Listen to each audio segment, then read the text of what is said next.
picture, if you will.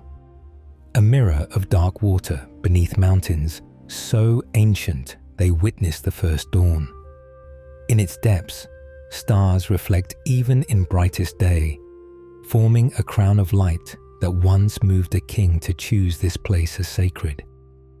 That mirror still exists, though the king who named it has been dust for thousands upon thousands of years, and the city he built above those waters lies now in darkness, haunted by creatures that should not be. This is but one of the lost tales of Middle-earth, one thread in a tapestry of forgotten wonders that stretch back to ages before the sun first rose. Welcome back, my dear listeners, to this fireside gathering where we speak of things half remembered and wholly lost, of kingdoms that shone like jewels and then were swallowed by time or tide or shadow. Tonight, we journey not to the familiar paths of hobbits or the well-trod roads leading to Mount Doom, but backward through the turning of ages to times when the world was younger and stranger, when magic flowed more freely through all things, when great civilizations rose and fell, leaving barely a whisper behind. There was a time, though calling it a time feels wrong somehow, when the world had no sun, no moon, only the distant light of stars scattered across the void like seeds across fallow ground.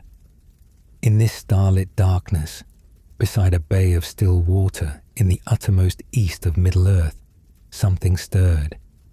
The first elves awoke beside the waters of Cuivinen, opening eyes for the first time to a world that had waited ages for their arrival. They were the firstborn, the elder children, and they woke to beauty and wonder, and also to fear, for not all that moved in the darkness meant them well. The bay where they awakened was a place of deep waters and deeper mystery. Cuivienen, the water of awakening, lay far from the lands that would later host kingdoms and wars. It was a secret place, hidden in the east, and for a time the elves dwelt there in innocence, learning the world through touch and sight and sound. They gave names to the stars, those points of light that were their first sky. They learned to speak, creating language from nothing, weaving words that would echo down through all the ages that followed. But darkness also watched those waters. Morgoth, the first Dark Lord, who was called Melkor in the beginning, learned of the elves' awakening and sent servants to spy upon them. Some of the firstborn vanished into that darkness, taken and twisted, suffering fates too terrible to speak of in this quiet hour. The free elves learned fear, learned to hide, learned that the world held both wonder and horror in equal measure. Then came one riding, Orome the Hunter, one of the great powers who had shaped the world in its beginning, discovered the elves during one of his rides through Middle-earth. He came upon them suddenly, and they were terrified, for he rode a great horse and carried a horn whose sound seemed to shake the very foundations of the mountains.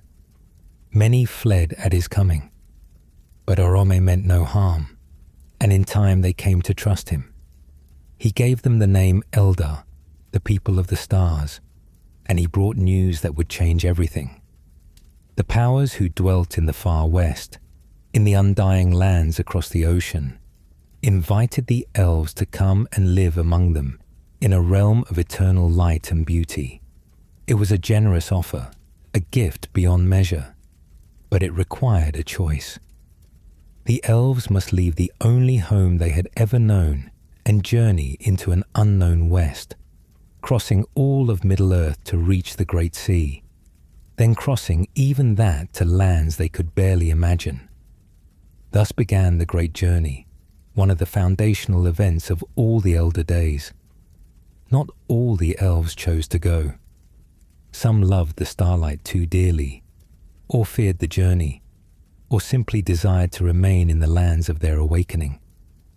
But many set forth, following Orome through the wilderness, walking westward for years that turned to decades, decades that turned to generations. It was a journey measured not in miles, but in ages. They traveled through lands that would, in times to come, have names and histories, but which then were simply wilderness and wonder. They crossed great rivers and climbed mountains. They learned that Middle-earth was vast beyond comprehension, that it held forests so deep they seemed to have no ending, plains so wide the horizon seemed a myth. The journey split them, for the road was long and hard. Some stopped and went no further, settling in the forests and mountains they passed through. Others pressed on, driven by a vision of the western light. Those who completed the journey found themselves in Beleriand, the northwestern corner of Middle-earth, where the land came at last to the Great Sea. Here they beheld the ocean for the first time, heard the waves breaking on foreign shores, tasted salt spray on their lips. For many, this was journey's end. They settled in Beleriand, in the forests and along the rivers and coasts, and they would be called the Sindar, the Grey Elves, for they had not yet seen the light of the two trees that shone in the undying lands. But others went further still. The powers brought an island across the sea to ferry the elves to the west, and many went aboard and were carried to Valinor, to the Blessed Realm, to the light of Lorelin and Telperion, the golden and silver trees, whose radiance made even the sun seem pale. There they dwelt in a city called Tirion upon a hill, white-walled and beautiful, and for long ages they knew only peace and learning, and the creation of beautiful things.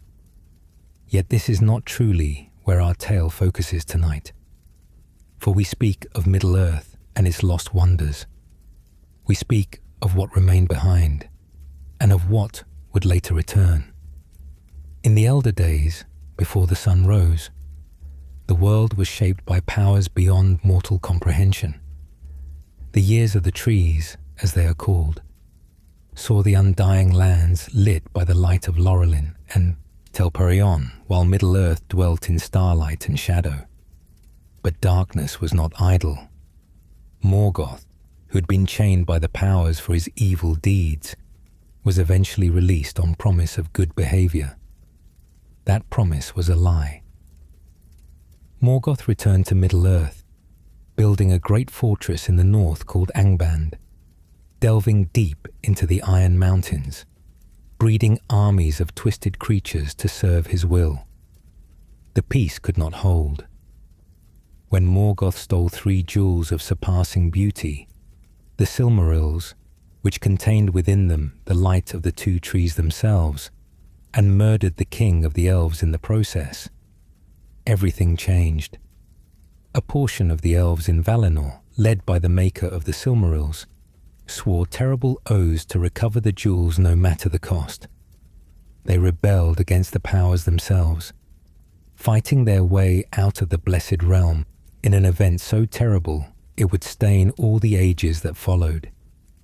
They returned to Middle-earth as exiles, as oath-breakers, as people determined to wage war against an enemy far stronger than they could imagine. Thus began the wars of Beleriand, conflicts that would rage for centuries, that would see the founding of great kingdoms and their destruction, the rise of heroes and their dooms.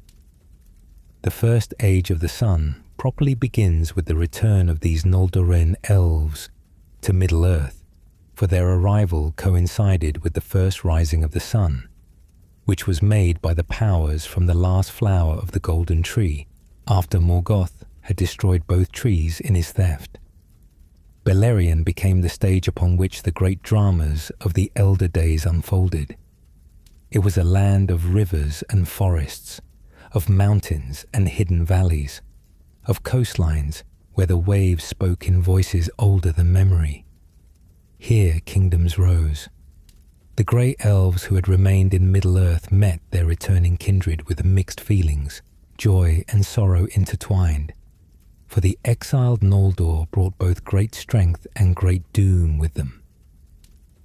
The geography of Beleriand is worth understanding, though it exists now only in songs and the memories of the very old. The great river Sirion flowed from north to south, dividing the land in two. In the north were the Iron Mountains, where Morgoth's fortress brooded. South of those lay Hithlum and Dorthonion, lands of the returned Noldor. In the centre lay Doriath, a hidden kingdom protected by the magic of a queen who was more than merely elven. Along the western coast were the havens of the Falas, where the first ships were built. To the east were the Blue Mountains, beyond which lay the lands that would in later ages be called Eriador. These places had their time. They knew centuries of warfare, brief intervals of peace, the building of cities and their burning. The elves fought Morgoth's armies to a standstill for long ages, holding him besieged in the north, but slowly, inevitably, the tide turned against them. One by one, their kingdoms fell. One by one, their heroes died, often in ways both glorious and terrible, their deeds sung in laments that bring tears even to those who never knew them. But before we speak of endings, let us speak of what was built in those long years, of the wonders that existed before the world was broken. For Beleriand, in its prime, was perhaps the most beautiful corner of a Middle-earth that ever existed, and to understand what was lost, we must first understand what was. There was a king named Turgon, tall and wise, second son of the High King of the Noldor. He ruled in Nevrast, a coastal region in the far northwest of Beleriand, and his people dwelt there in relative peace for a time. But Turgon was troubled by dreams. Night after night, visions came to him of a hidden valley encircled by mountains, a place of safety where his people might escape the endless wars that ground down the kingdoms of the elves one by one. These dreams were no mere fancy. Ulmo, the Lord of Waters, one of the powers who had shaped the world, had chosen Turgon for a purpose. Through dream and vision, Ulmo guided the king to discover a secret valley in the encircling mountains, far from any travelled road, hidden from sight and knowledge. Turgon found this place and named it Tumladen, the level vale, for it was a round plain surrounded on all sides by sheer mountain walls. In its centre rose a great hill of stone, Amon Gwareth, the Hill of Watch, and there Turgon decided he would build a city. But this would be no ordinary city. Turgon had lived in Tirion, the great city of the elves in Valinor, and he remembered its beauty with an ache that would not fade. He determined to build a new Tirion in Middle-earth, a place that would echo the splendour he had left behind. And so for 50 years, in absolute secrecy, he and a trusted few laboured to create something magnificent. The approach to Gondolin, as the city came to be called, was through a hidden ravine that led from the mountains down into the valley. This was the only entrance, and it was guarded by 7 gates, each more formidable than the last. The first was of wood, dark and strong. The second was of stone, carved with figures of ancient meaning. Then came gates of bronze, of iron, of silver, of gold, and finally of steel. Each was guarded day and night by warriors who knew the cost of their vigilance. No enemy who did not know the secret way could hope to find Gondolin, and none who knew would betray it, for the penalty was death. Within the valley, the city rose white and beautiful. The The streets were paved with stone and bordered by curbs of marble. Houses with gardens stood along those streets, and everywhere were fountains, the sound of falling water a constant music. Towers of incredible slenderness rose toward the sky, built of white marble and carved with such artistry that they seemed almost to sing in the sunlight. Trees grew in squares and along avenues, their branches home to birds whose songs had been carefully cultivated over generations to create harmonies that delighted the ear. But the greatest marvel was the king's tower, which stood taller than all others, so high that on clear days one could see from its summit the distant glimmer of the sea. Before the tower's doors, fountains played that shot water 27 fathoms into the air, and when the sun shone through the spray, rainbows danced in the mist. In the tower itself, Turgon kept his throne, and beside it grew 2 trees of silver and gold, Beltil and Glingal, made in memory of the 2 trees of Valinor, though they were but images and held no light of their own. When the city was complete, Turgon brought his people from Nevrast in secret, by night and by hidden ways.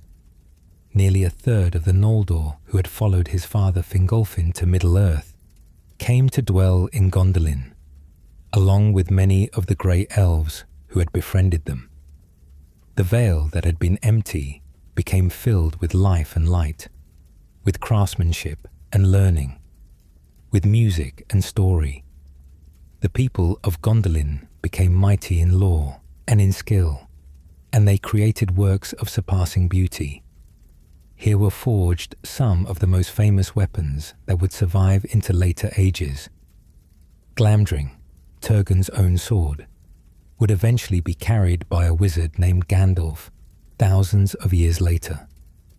Orcrist, the sword of Ecthelion of the Fountain, would be wielded by Thorin Oakenshield, a small blade that the elves used as a letter opener, Little Sting as it came to be called, would find its way into the hands of hobbits and play its part in the saving of the world. But these are echoes we shall speak of later. For now, understand only that the smiths of Gondolin wrought wonders. For centuries, Gondolin remained hidden and safe. The rest of Beleriand knew war, knew defeat, knew the slow grinding down of hope. But Gondolin endured in secret. Its people could hear, in their isolation, of the fall of other kingdoms, of the defeat of armies, of the slow victories of Morgoth, but they remained untouched.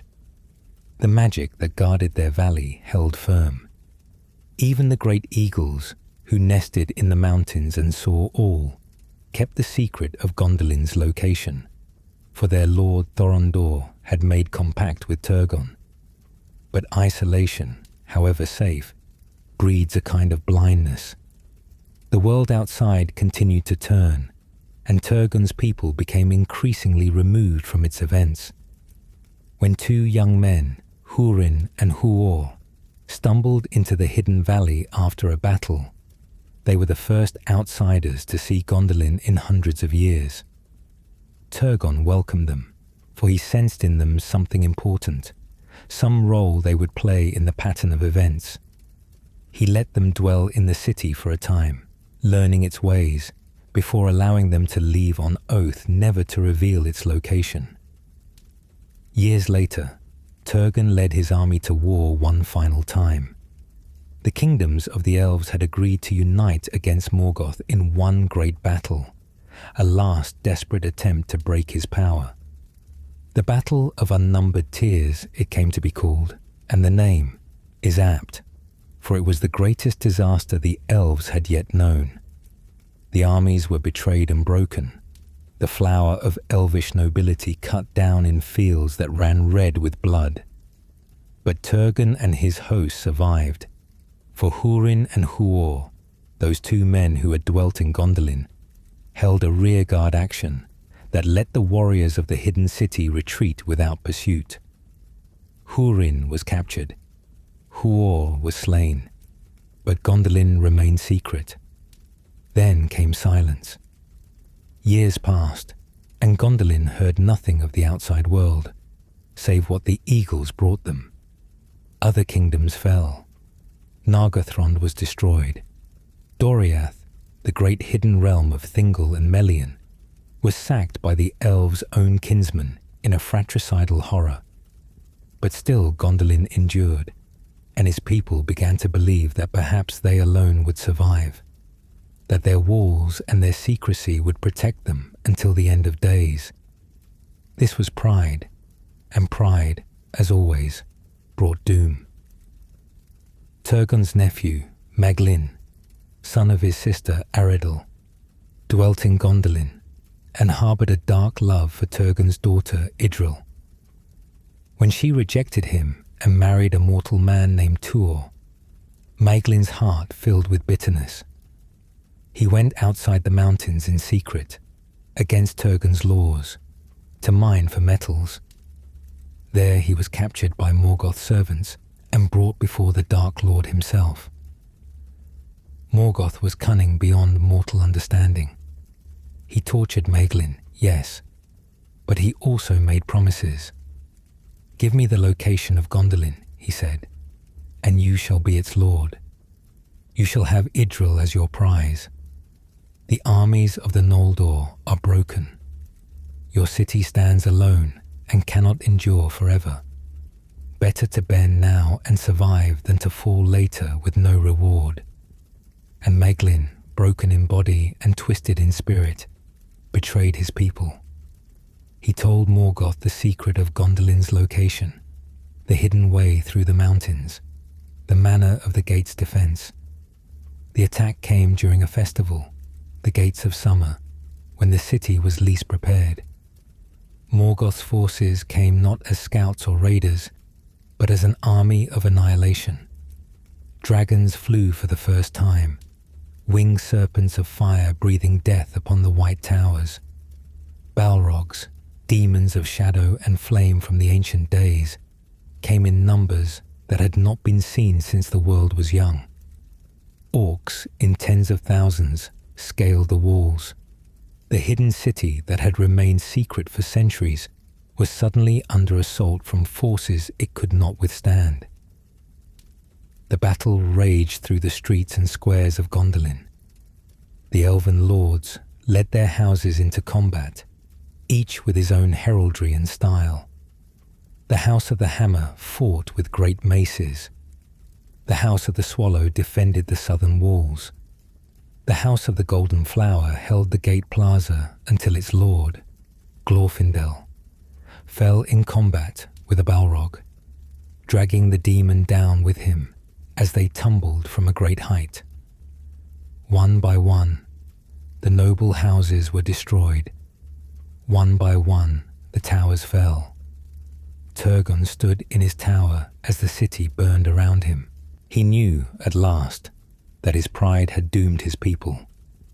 The messenger from the powers, who had come years before to warn him to flee while there was time, had been ignored. Now it was too late. The king sent his daughter Idril and her husband Tuor to lead as many survivors as they could through a secret tunnel Idril had prepared, sensing disaster before it came. He himself refused to leave. The tower became his pyre as it collapsed upon him, and the last king of Gondolin died amid the ruin of all he had built. A remnant escaped through Idril's tunnel, fleeing through the mountain passes with Morgoth's forces in pursuit. More died in that flight, hunted through the frozen wastes. But some survived, led by Tuor and Idril, and with them came Idril's son, a child named Erendil.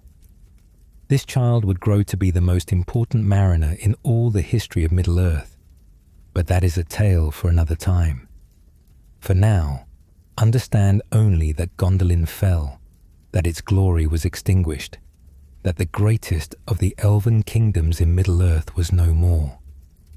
The hidden city's end marked the beginning of the final phase of the wars of the First Age. With Gondolin gone, there were no more great elven kingdoms in Beleriand. Morgoth had won, or so it seemed. But the victory would prove hollow, for the survivors carried with them something precious. A Silmaril, one of the 3 jewels Morgoth had stolen, recovered at terrible cost by the man Baron and the elf maiden Luthien in a tale of love and loss that deserves its own long telling. That jewel would eventually reach the shores of the Undying Lands, and it would move the powers at last to action. Beleriand in the Elder Days covered an area larger than many realize. From the northern wastes where Morgoth's fortress brooded down to the southern shores, where the great sea broke in endless waves, from the blue mountains in the east to the far western havens. This was a land of incredible diversity and beauty. Rivers carved it into distinct regions. Mountains defined its borders, and everywhere the elves, and increasingly men as well, had built their homes, founded their kingdoms, lived their lives in the shadow of war, but also in the light of art and learning. The great river Sirion was Beleriand's heart, flowing from northern springs down through the center of the land, to empty at last into the Bay of Balar. Along its course lay places whose names echo still in the oldest songs. Tol Sirion, the island fortress that guarded the pass of Sirion, changing hands multiple times in the wars. The falls of Sirion, where the river plunged in great cataracts. The havens of Sirion at its mouth, where in the end the last remnants of the elven kingdoms gathered. West of Sirion lay realms now barely remembered. Nargothrond, the underground fortress city built by Finrod Felagund, inspired by the dwarvish kingdoms he had seen.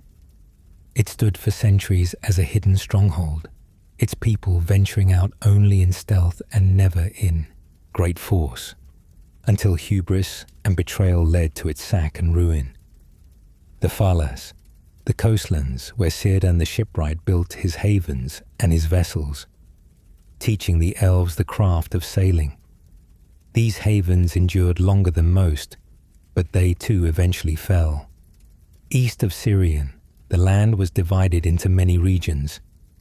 Dorthonion, the land of pines, stood as a great forested highland before it became Tor Nufuan, the forest of nightshade, after Morgoth's forces overran it and filled it with terror. Himlad, the cool plain, was held for a time by 2 of the sons of Feanor. Thargelion, the land beyond the river Gelion, was another such realm. And in the far southeast lay Osiriand, the land of 7 rivers, where the green elves dwelt in the forests and sang songs that made the very trees grow more beautiful.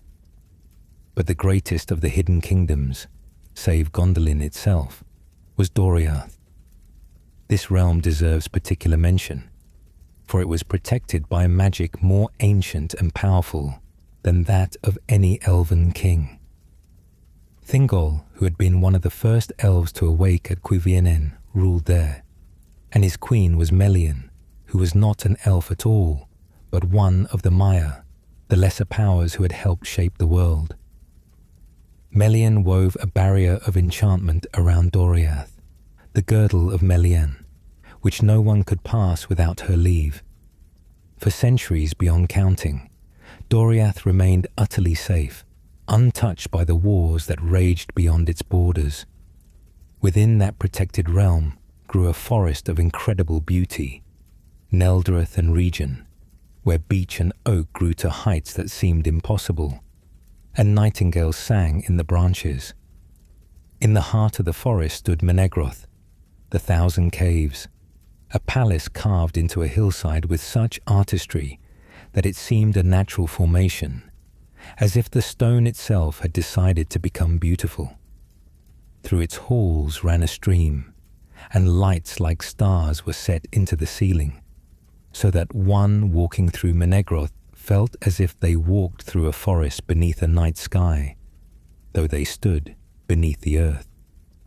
All these places had their histories, their stories of love and war, of friendship and betrayal, of courage and cowardice. Men came to dwell among the elves in Beleriand, 3 houses of people who became known as the Edain, the elf friends. They fought alongside the elves in the great battles. They died in great numbers, for the span of mortal lives is short, and war consumed generations. But they also loved and married, and occasionally their lines intertwined with those of the elves, creating something new, the half-elven, people who stood between 2 kindreds and would eventually have to choose which they would be. The history of Beleriand is vast, too vast to tell in full tonight. Entire books have been written documenting its kings and battles, its tragedies and brief triumphs. What matters for our tale is understanding what was there, the scope of what was lost, so that when we speak of its end, the weight of a phone, that ending is properly felt.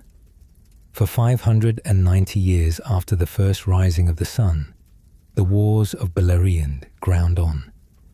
Morgoth grew ever stronger, his forces more numerous, his reach longer.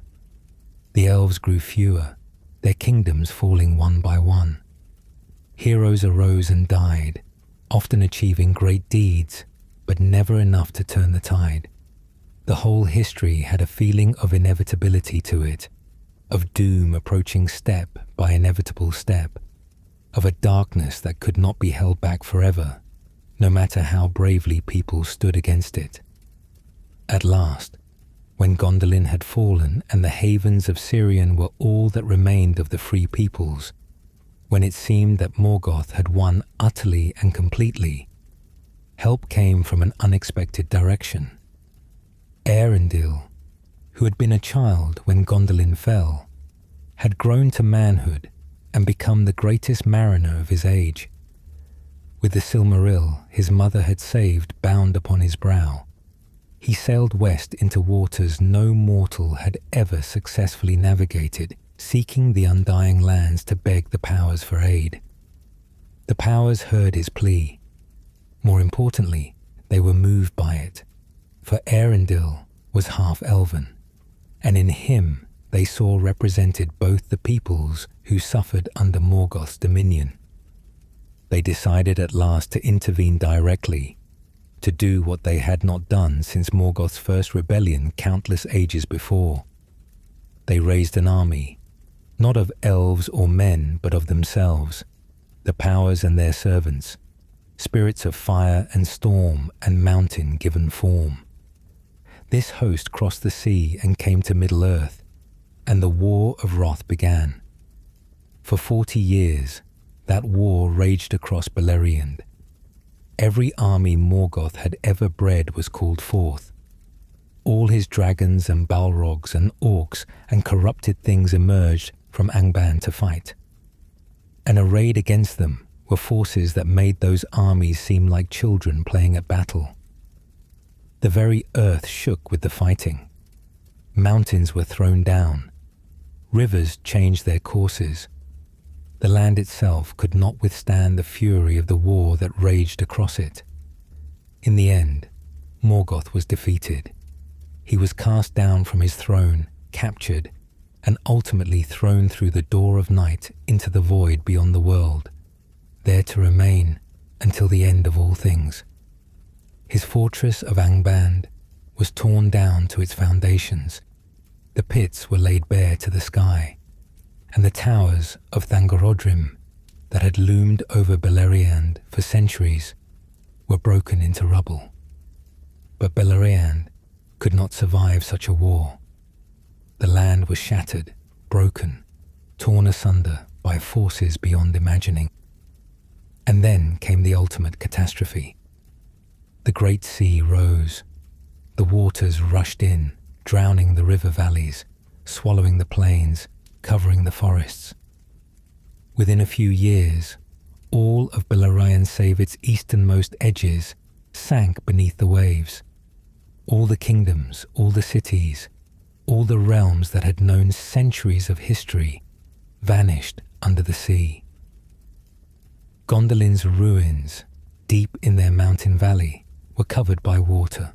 Nargothrond, the great underground fortress, became a flooded cave system that no one could enter.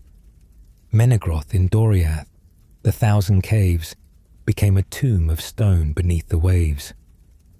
The Falas, the havens where the first ships were built, became part of the sea floor. The great forests were drowned, the trees dying in salt water, their branches reaching up through the blue depths like the hands of the drowned. A few places survived. Lindon, the land west of the Blue Mountains, remained above the waves, though much diminished. The hill of Himring, where one of Feanor's sons had built his fortress, became an island called Tol Himling. Tol Fuin, once part of Dorthonion, also remained as an island, though it was a cursed place, haunted by evil things. And the grave mound of Turin Turambar and his mother Morwen, whose story is one of the great tragedies of the elder days, became the island Tol Morwen, standing alone in the waves as a marker of what had been lost. The survivors, and there were fewer than one might think, fled east into Lindon or across the Blue Mountains into Eriador, the lands that would later hold Rivendell and the Shire. They carried with them what they could, but so much was lost. Books, works of art, treasures beyond counting, all of it beneath the sea now. The history of an entire age, physical proof of what had been, gone. In later years, sailors would sometimes claim to see ruins beneath the water on clear days when the sun shone just right. They spoke of broken towers rising from the sea floor, of walls that stretched for miles in the depths, of carvings visible on stones that had not seen sunlight in millennia. Whether these tales were true or merely the fancies of sailors who had spent too long at sea, who can say? The depths keep their secrets well. But sometimes, it is said, on quiet nights when the moon is full and the sea is calm, you can hear singing rising from beneath the waves. The voices are in a language older than any now spoken on Middle-earth shores, and they sing laments for beauty that has passed, for kingdoms that fell, for an age that ended in water and wrath. The elves who hear these songs weep, for they alone remember enough to understand what is being mourned. While the elves warred in Beleriand, and the affairs of the firstborn dominated the history of the elder days, there were others in Middle-earth whose tales deserve telling. The dwarves came not from Cuiviénen, but from 7 different places, for they were not counted among the children of Ilúvatar, but were rather the work of Aule, one of the powers, who had created them in secret in the depths of the world, giving them life without permission. When this was discovered, Aule prepared to destroy his creation, rather than defy the will of Ilúvatar, but the One had pity on the dwarves and adopted them, giving them true life and setting them to sleep until the elves should awaken first, as was proper. Of the 7 fathers of the dwarves, who awoke in the deeps, the eldest and greatest was Durin. He awoke beneath Mount Gundabad in the north of the Misty Mountains, and he stood alone, the first and eldest of his kind. For a time he wandered, exploring the mountains, learning the stone, understanding the world into which he had been born. And in his wandering, he came to a valley on the eastern side of the mountains, a place where 3 great peaks rose into the sky, Caradhras, Celebdil, and Fanuidol, which the dwarves would call Barazinbar, Ziraxigil, and Bundushathor. In the valley beneath these mountains lay a lake of dark water, so still that it mirrored the sky perfectly. Durin looked into this lake, and though it was day, he saw stars reflected in its depths. More than that, he saw the stars arranged above his head like a crown, and he took this as a sign. He named the lake Khaled Zaram, the Miramir, and it would remain a holy place to his people for all the ages that followed. There, beside that lake, he chose to make his home. But Durin did not settle beside the water. He climbed to the caves above the lake, natural formations in the mountainside, and there he began to delve. With tools and craft that seemed to come to him as naturally as breathing, he expanded the caves, carved galleries and halls, created the beginnings of what would become the greatest dwarvish kingdom Middle-earth would ever know. He named his works Khazad-dûm, the Dwaro-Delph, the mansion of the dwarves. Other dwarves came to join Durin in his kingdom. More of his kindred awoke and found their way to the caves beneath the mountains. They brought their skills and their strength, and together they delved deeper, carved broader, built higher. What had been caves became halls. What had been galleries became vast chambers. Khazad-dûm grew into the mountain, spreading through the living rock until it extended from one side of the misty mountains to the other. A city and a mine and a stronghold all in one. The halls of Khazad-dûm in those early days were said to be beyond beautiful. The dwarves did not simply hack away at stone. They honored it, worked with it, brought out beauty that had always been present, but it needed skilled hands to reveal. Pillars of natural stone were carved with patterns that seemed to flow like water. Walls were polished until they shone like glass. Ceilings were worked until they seemed to soar to impossible heights, held up by columns so slender they seemed barely able to bear the weight, yet which stood firm through the ages. And there was light, though Khazad-dûm lay deep beneath the mountains. The dwarves created wells and shafts that brought sunlight down into the deeps, bouncing it off polished metal and crystal, spreading it through the halls so that one could walk in light even far from any door to the outside world. In the deepest places where sunlight could not reach, they created light of their own, lanterns and lamps that burned without smoke, fed by oils and methods known only to them. But what truly made Khazad-dûm great was not its halls or its lights or its carvings, beautiful as those were. It was mithril. In the roots of the mountains, the dwarves discovered veins of a metal unlike any other. It was silver in color, but stronger than steel, light as a feather, but hard as dragon scales, beautiful beyond measure and precious beyond gold. Mithril, the elves called it, true silver, and it was found nowhere else in all of Middle-earth save in the mines of Khazad-dûm. Durin became the first king under the mountain, founder of a line that would endure for thousands of years. His descendants bore his name when they strongly resembled him, and there would be 7 Durins before the kingdom fell, each one ruling in glory, each one expanding and enriching what the first Durin had begun. The Longbeards, as Durin's folk were called, became the greatest of all the dwarf kindreds, and Durin himself was accounted the greatest of the 7 fathers.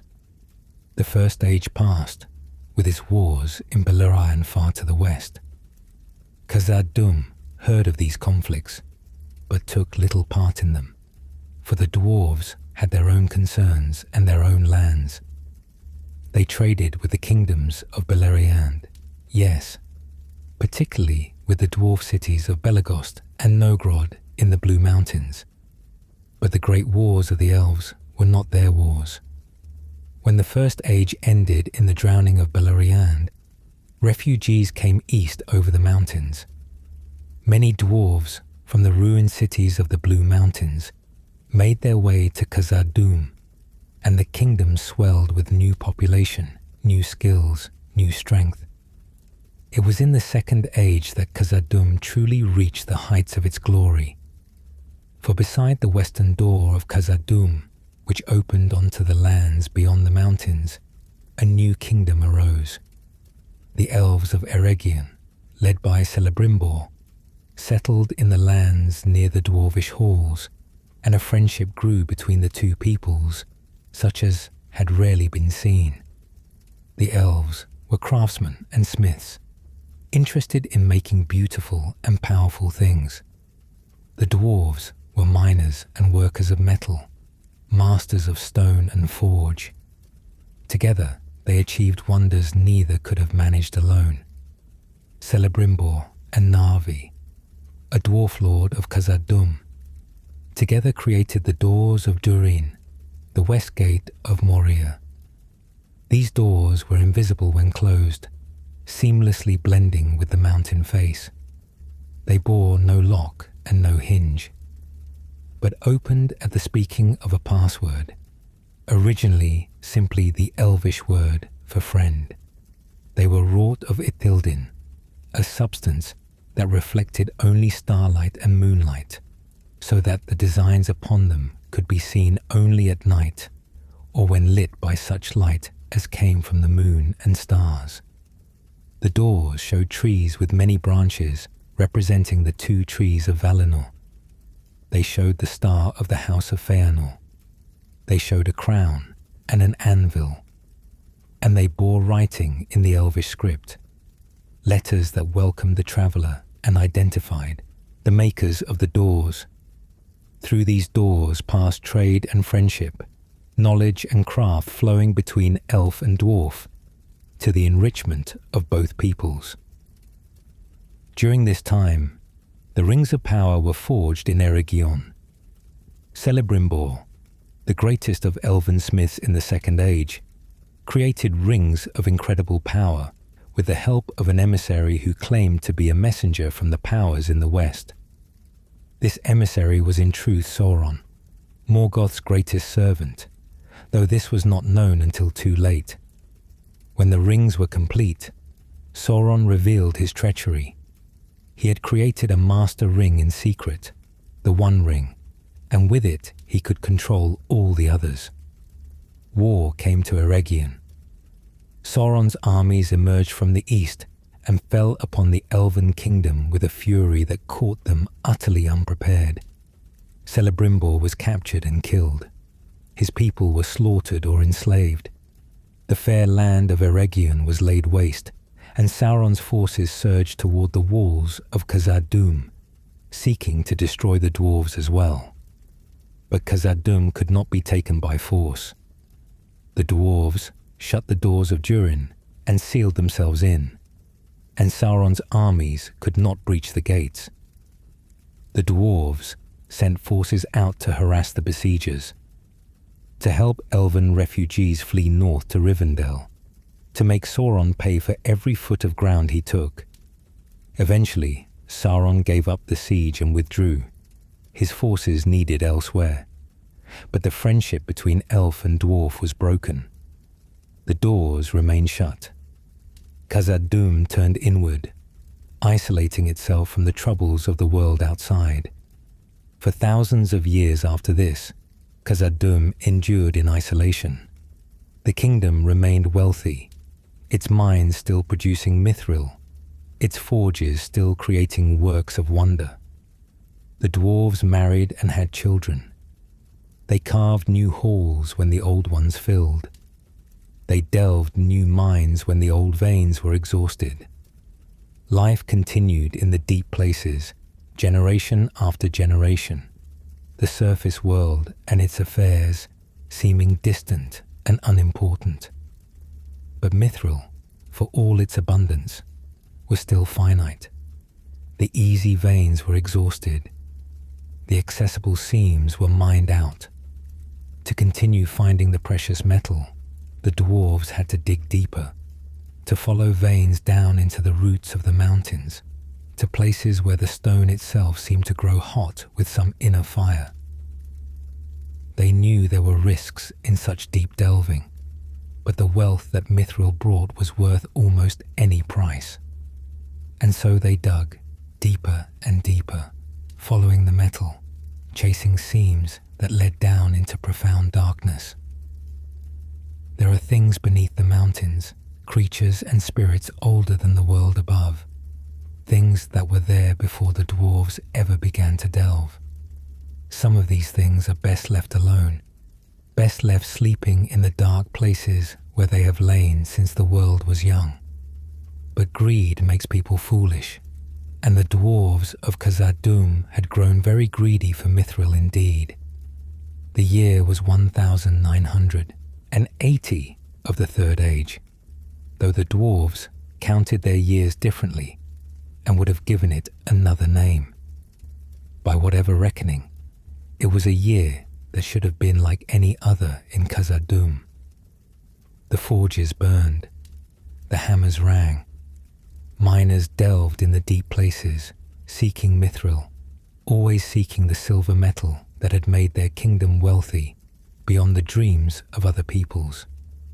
But on one day, in one deep shaft that had been driven further into the mountain than any before it, the miners broke through into a space they had not known was there.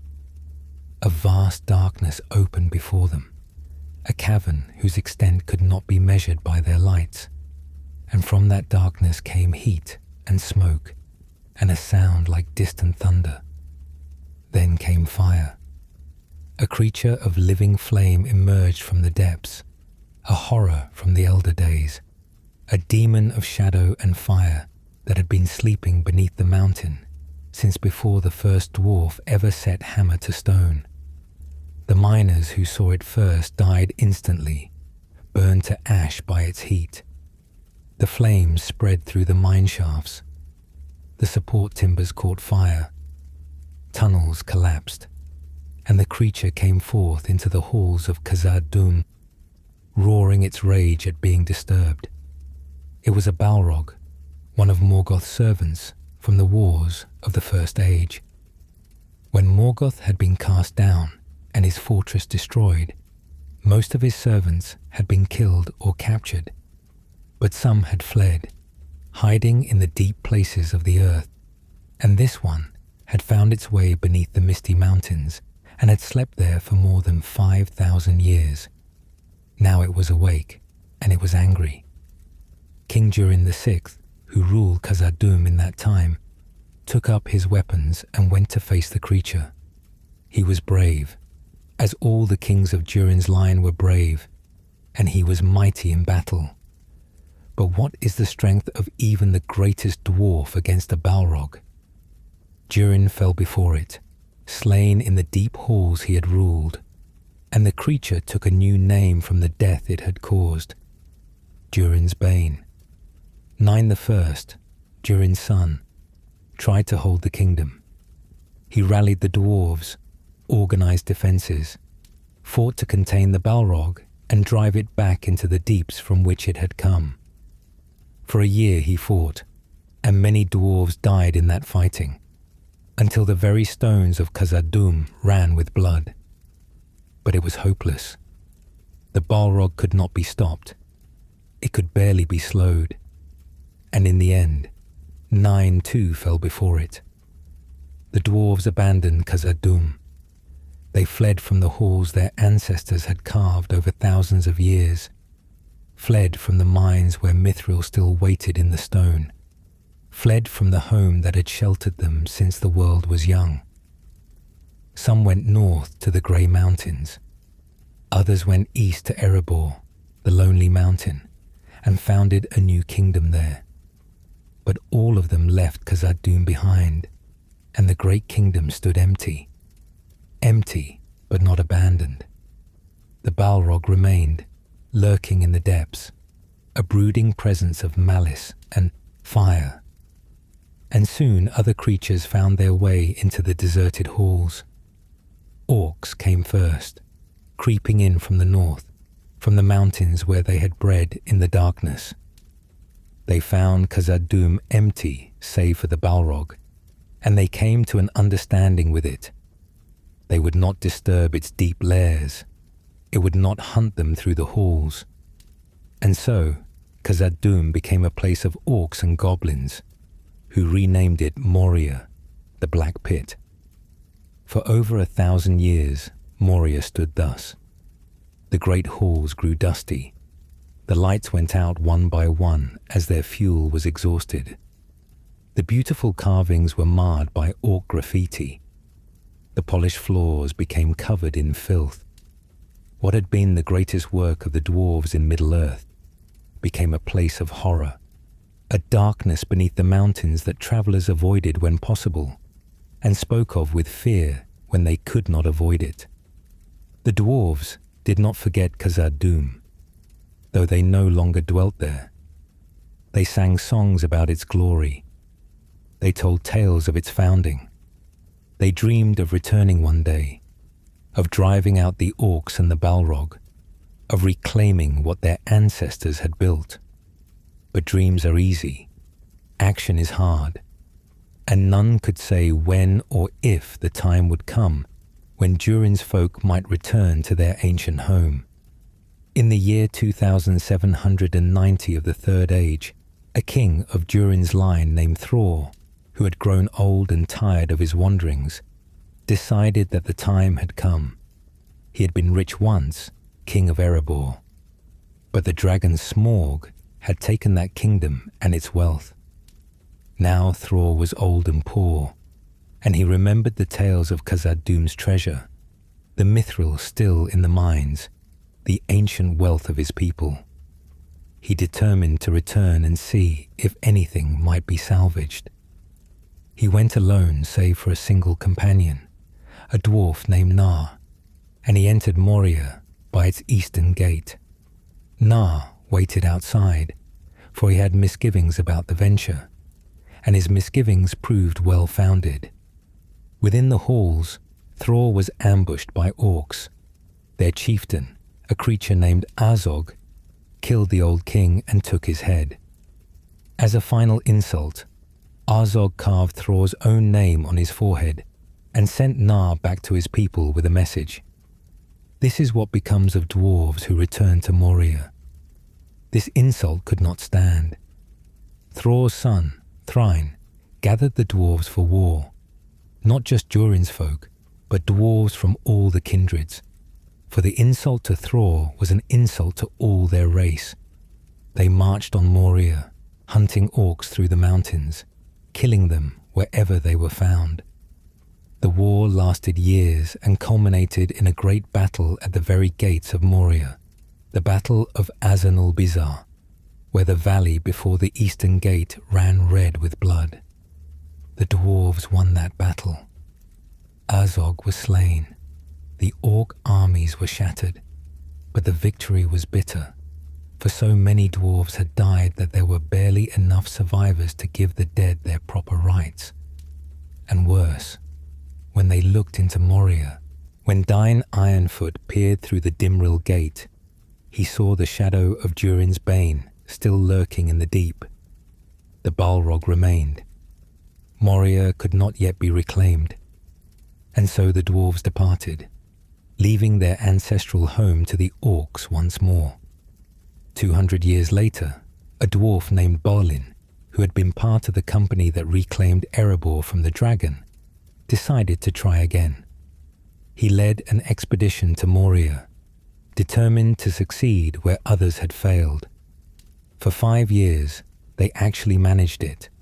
They killed the orcs they found, cleared the upper halls, recovered ancient treasures, and even found Durin's axe, a relic of the first king. Balin took the title Lord of Moria, and for a brief time it seemed the ancient kingdom might be restored. But the orcs in the mountains were more numerous than Balin had realized, and they were not willing to give up Moria so easily. They returned in force, besieging the dwarves in the halls they had reclaimed. Balin was killed.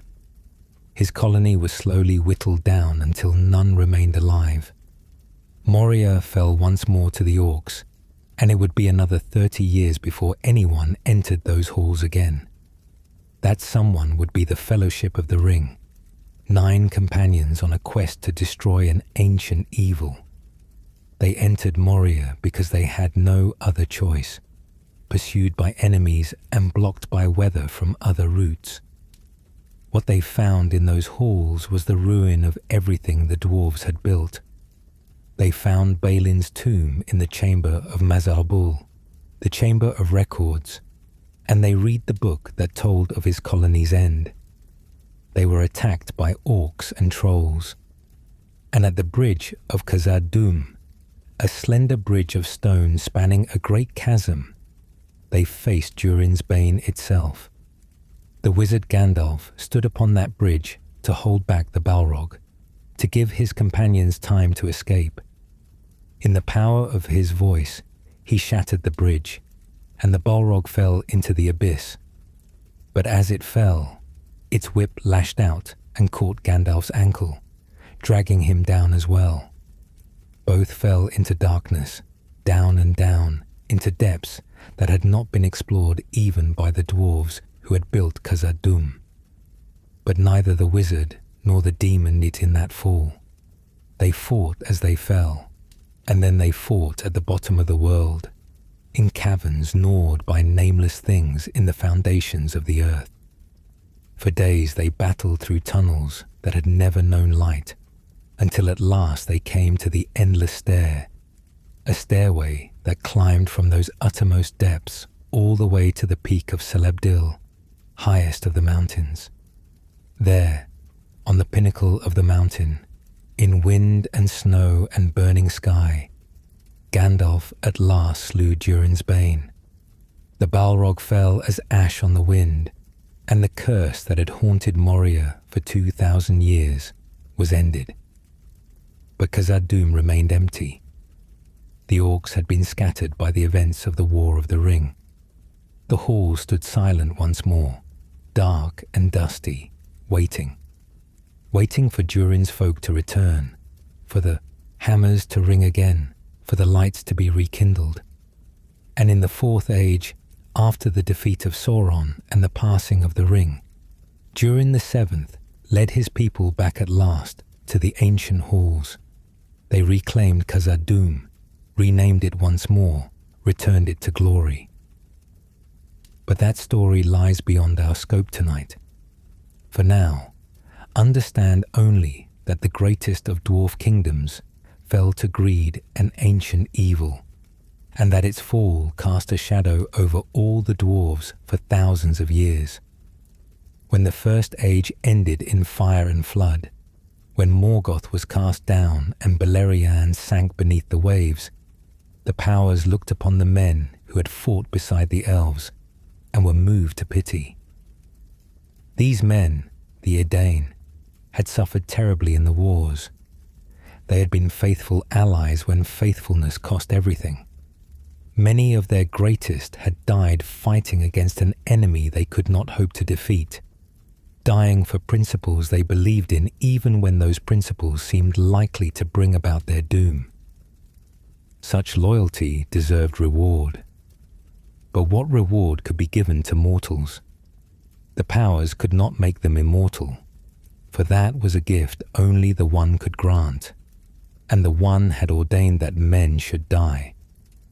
They could not remove them to the undying lands, for mortals were not meant to dwell there, and such dwelling would bring only sorrow. Instead, the powers decided to create something new.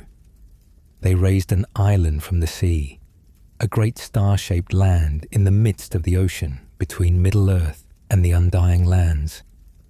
They guided the survivors of the Edain to this island, leading them with a great star that shone in the west, the star of Eärendil, the mariner who had sailed to the undying lands and had been placed among the stars as a sign of hope. The men followed that star across the water, and they came to the island, and they named it Elena Starwards, though it would come to have other names. Chief among those names was Númenor, the Westernesse, or Andor, the land of gift. The men who dwelt there became known as the Númenóreans, the men of the West, and they were blessed beyond any other mortals who had lived or would live in Middle-earth. For one thing, their island was beautiful beyond description. It was large, hundreds of miles across, with mountains in its center, and gentle lands sloping down to the sea on all sides. 5 great promontories extended from the main body of the island, giving it its star shape, and between them were bays where ships could harbor safely. At the center of the island rose Meneltama, the pillar of heaven, a great mountain that stood alone, higher than all others. No buildings were permitted on its slopes. It was sacred, a place where the Númenóreans would come to give thanks and worship Ilúvatar, the one who had created all things. From its summit, it was said, one could see on clear days all the way across the sea to the shores of the undying lands, though whether this was truth or merely legend, none now can say. The capital of Númenor was Armenelos, the Golden, a city of white stone in the foothills below Meneltama. Here the kings of Númenor had their palace, and here grew the white tree, a descendant of the trees that had grown in ancient Beleriand, which were themselves descended from the 2 trees of Valinor. The white tree was the symbol of the line of kings, and while it flourished, the kingdom flourished. Its fate and that of Númenor would prove to be intertwined. The first king of Númenor was Elros, the brother of Elrond, both sons of Erendil the Mariner. They were half-elven, able to choose which kindred they would belong to. Elrond chose to be counted among the elves, and he would endure through all the ages that followed. But Elros chose mortality, chose to be counted among men, and as a reward for that choice, he was granted a lifespan far beyond that of other mortals. He lived for 500 years, ruling Númenor wisely, establishing traditions and laws that would guide the kingdom for thousands of years. He took the name Tar-Miniatur, the High First King, and all his descendants would bear the title Tar before their names as a mark of their royalty. The Númenóreans were given many gifts. They were taller than other men, stronger, more beautiful. They were wiser, learning faster, and retaining what they learned better. Most importantly, they lived far longer than other mortals, with even common Númenóreans living 200 years or more, and the royal line living 300 and even 400 years before age finally claimed them. This long life gave them time to master crafts and arts to a degree impossible for shorter-lived peoples. They became the greatest shipbuilders the world had ever known. They became learned in law and language.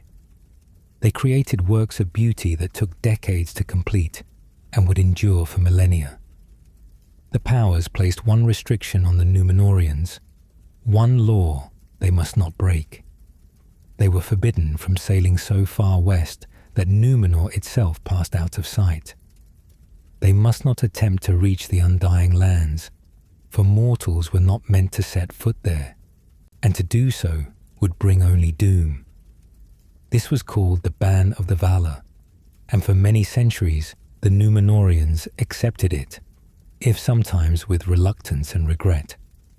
They were content with the gift they had been given, this island paradise, these long lives, this chance to build something beautiful.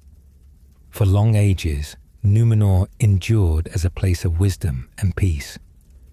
The Númenóreans built ships and explored the coasts of Middle-earth. They established havens where they could harbor and trade. They became teachers to the middlemen who still dwelt along the shores, showing them crafts and skills, giving them knowledge freely. They fought against the servants of the enemy when necessary, for Sauron had survived the fall of Morgoth and was beginning to rebuild his power in the east. But they did not seek to conquer or dominate. They came as friends and benefactors, and they were loved for it. But as the centuries passed, a shadow began to grow in the hearts of the Númenóreans. They looked west and thought of the undying lands. They thought of the elves who dwelt there, who would never die, who would see ages beyond counting pass, while the Númenóreans, for all their long lives, must eventually face death.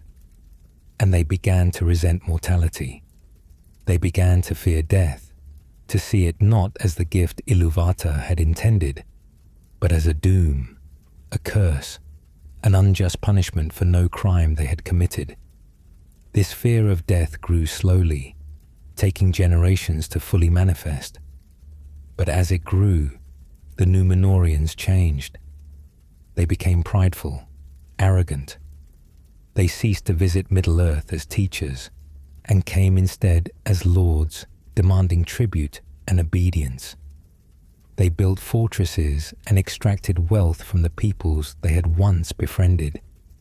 They grew greedy for gold and jewels, for anything that might serve as a distraction from the thought of mortality that haunted them.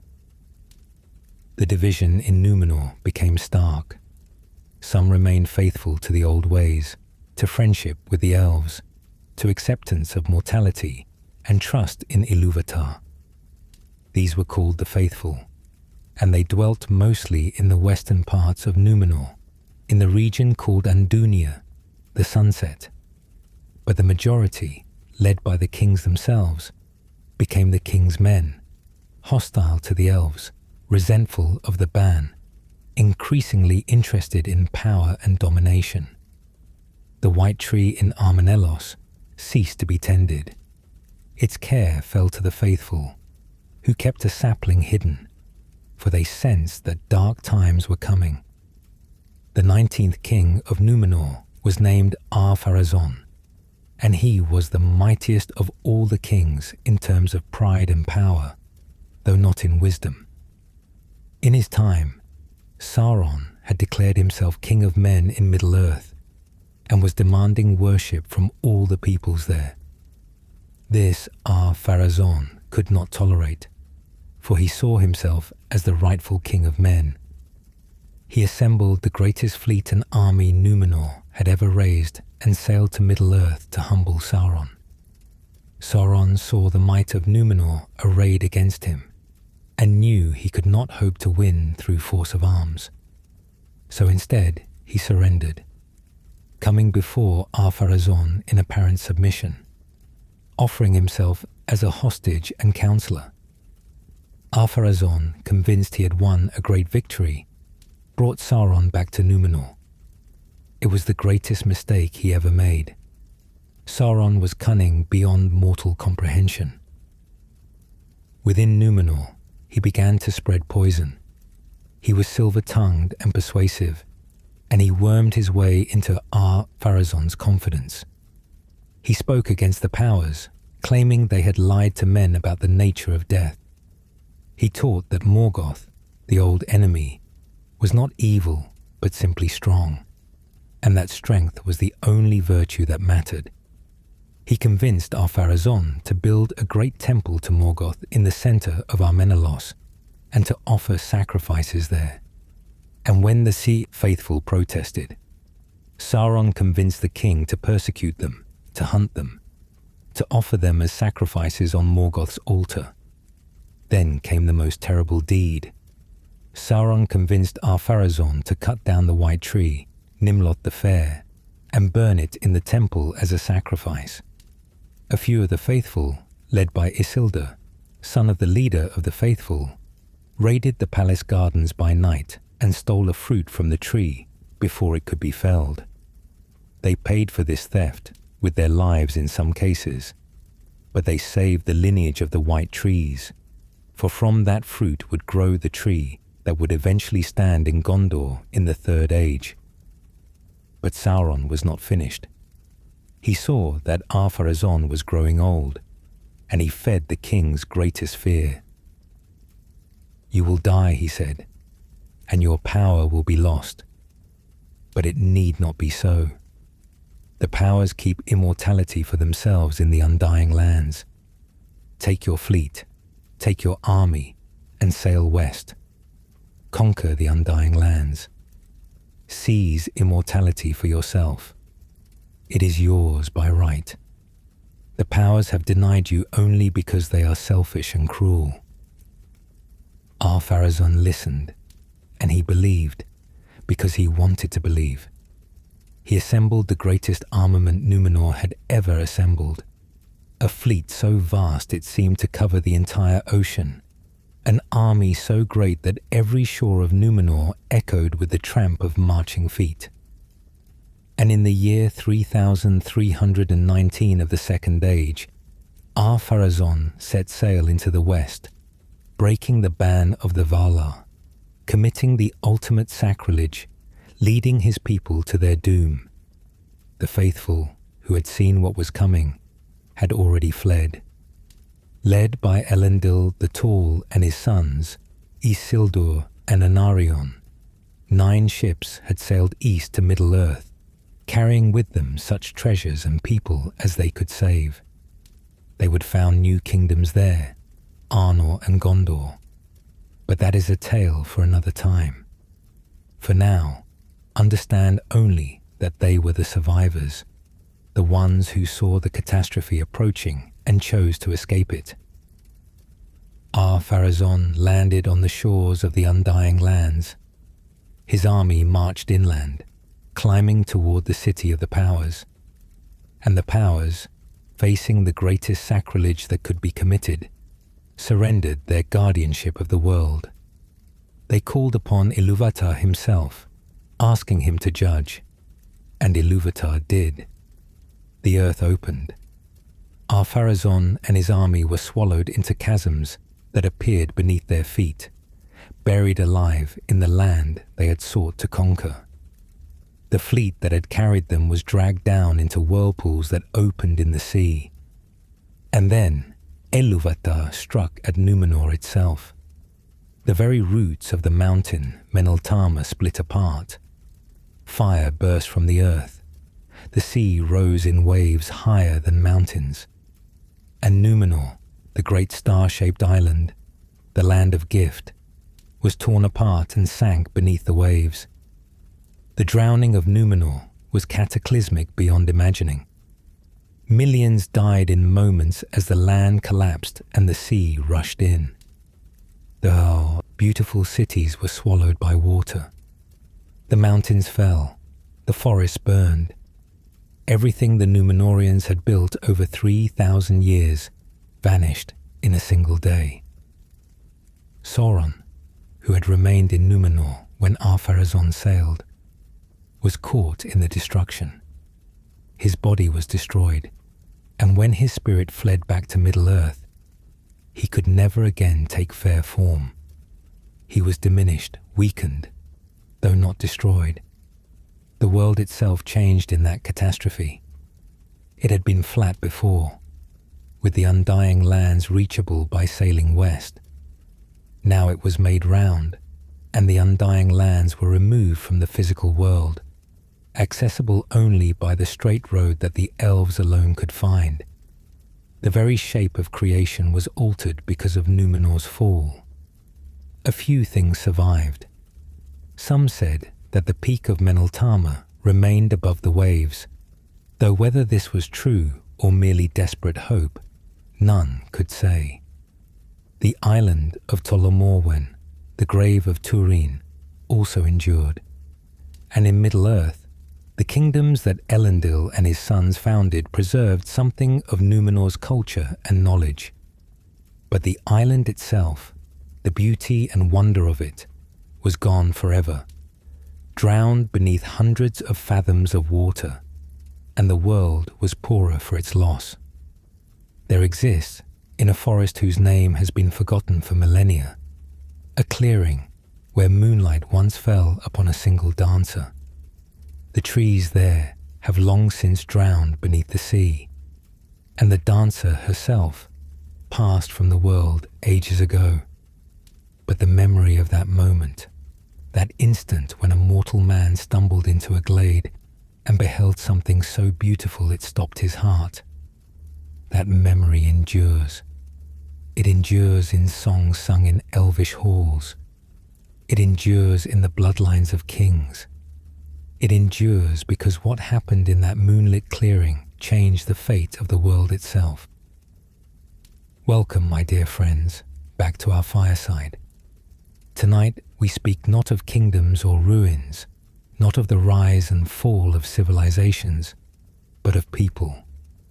Individual souls caught in currents far greater than themselves, struggling against fates that seemed inevitable, making choices that would echo through all the ages that followed. These are the great tales, the stories that were told and retold through the long years of Middle-earth's history, the narratives that made listeners weep even thousands of years after the events they described. They call them tragedies, and they are. But that word does not capture their full scope. For in these tales, amid sorrow and doom and endings that break the heart, there is also love that defies death itself. There is courage that stands against impossible odds. There is sacrifice that redeems even the darkest curse. These are stories about what it means to be mortal in a world where immortals walk. What it means to love when you know that love will bring ruin. What it means to hope when all hope seems lost. Tonight, we will speak of 3 tales in particular, 3 stories that Tolkien himself called the Great Tales of the First Age. The tale of Beren and Luthien, of a mortal man and an immortal maiden, whose love changed the very laws of death. The tale of the children of Húrin, of a family cursed by the Dark Lord, and a hero whose every attempt to escape his doom only drew it closer. And the tale of Erendil the Mariner, who sailed beyond the edge of the world, seeking salvation for all who dwelt in Middle-earth. Settle close, my friends, for these tales demand your full attention, your open hearts, and perhaps a few tears, for no one walks away from these stories unmoved. In the 4th century of the First Age, in the northern highlands of Beleriand, there lived a man named Barahir. He was of the house of Beor, one of the 3 houses of the Edain, those men who had crossed the mountains and settled in the lands where the elves dwelt. Barahir was brave beyond measure, a lord who commanded the loyalty of 12 companions, and he held his lands against Morgoth's forces even when all around him fell to darkness. It was Barahir who saved the life of Finrod Felagund, the elven king of Nargothrond, during a great battle. When Finrod was surrounded by enemies and certain to be slain, Barahir and his men fought their way through the enemy lines and rescued him. In gratitude, Finrod gave Barahir his ring, a ring of gold and green stones shaped like serpents eating their own tails. With that ring came a vow. Finrod swore that he or his house would come to the aid of Barahir or any of his kin, no matter the cost, no matter the danger. This vow would change everything. Barahir's homeland of Dorthonion fell to Morgoth's armies in the Dagor Bragolach, the Battle of Sudden Flame.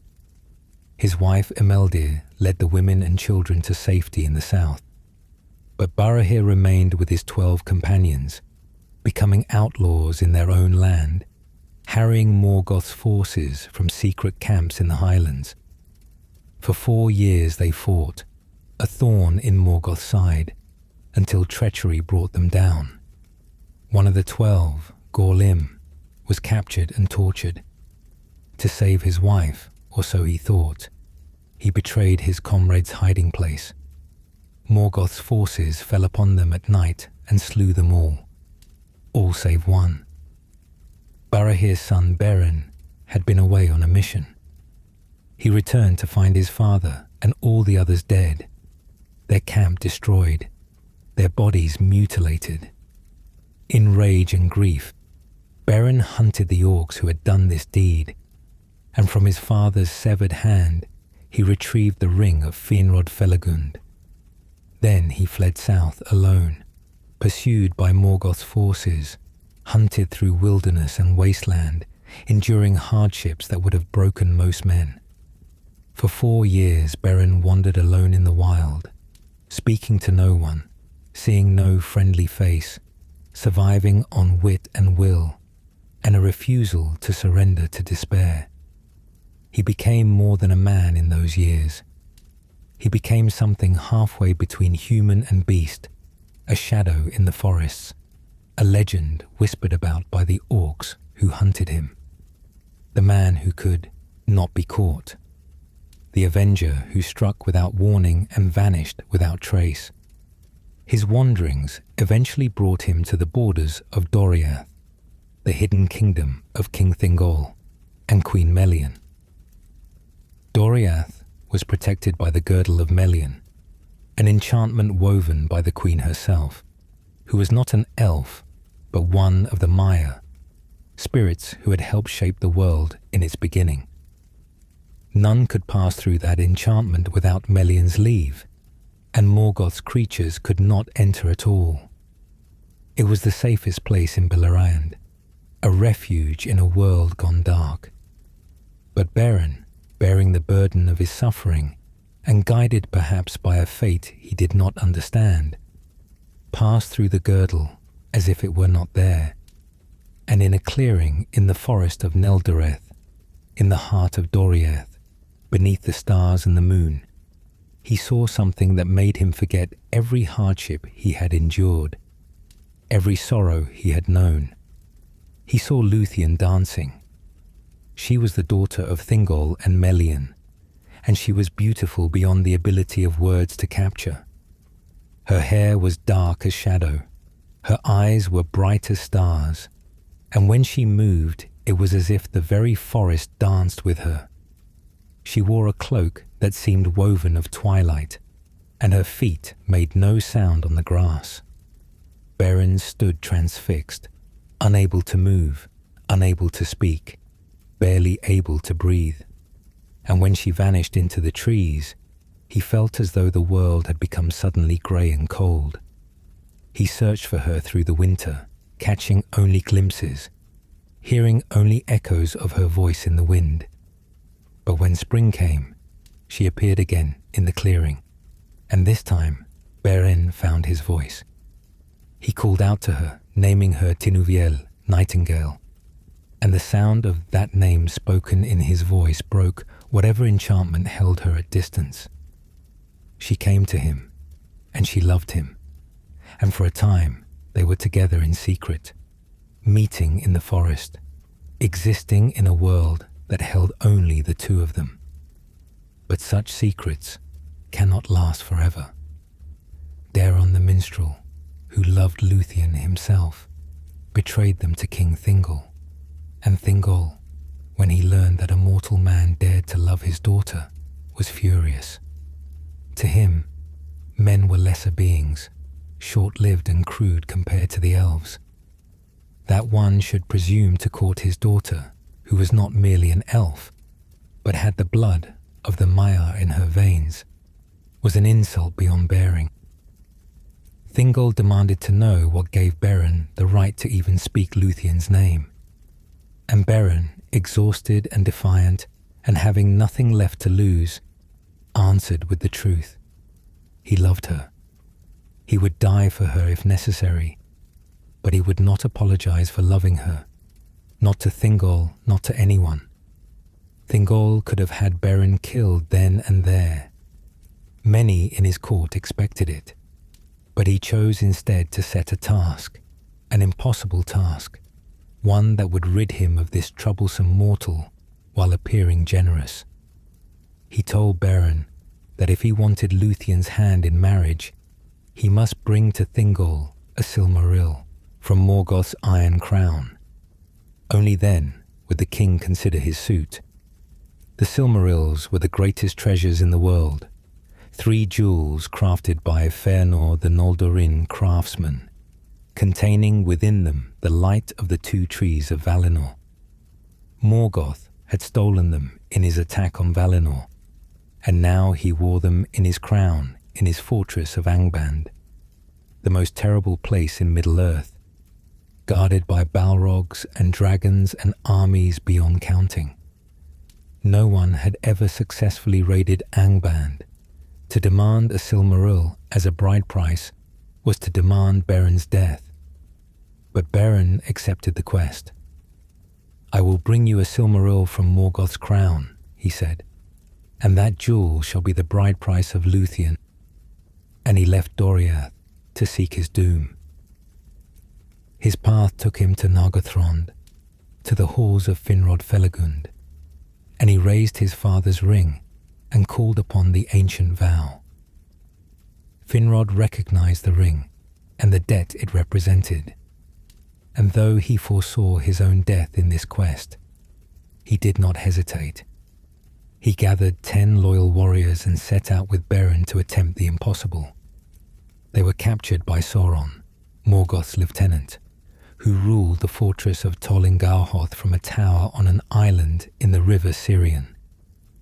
Sauron and Finrod fought a battle of songs, of magic woven through music, and though Finrod was mighty in such arts, Sauron was mightier still. They were imprisoned in the dungeons of the tower, and one by one Sauron sent werewolves to devour them, seeking to break them through terror and force them to reveal their purpose.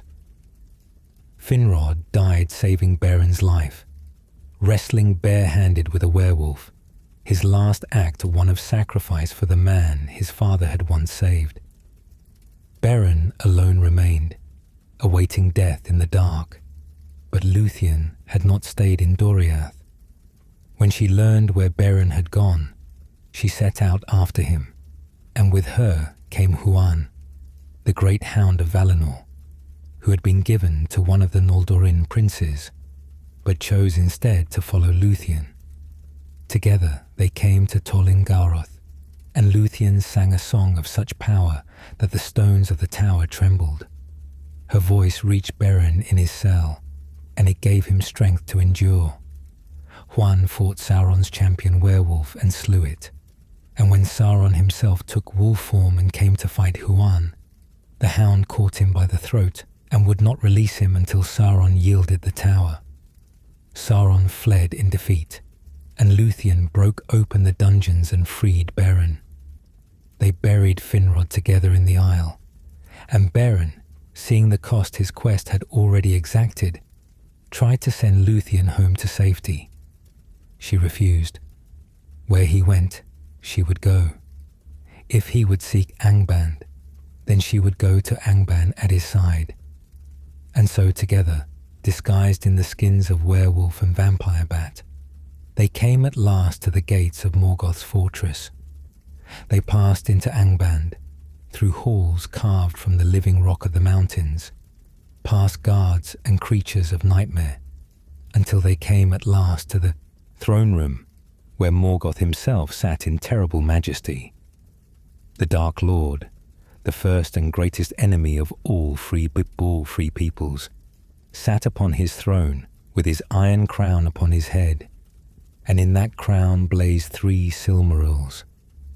Morgoth saw through Luthien's disguise immediately, but he was intrigued rather than angry.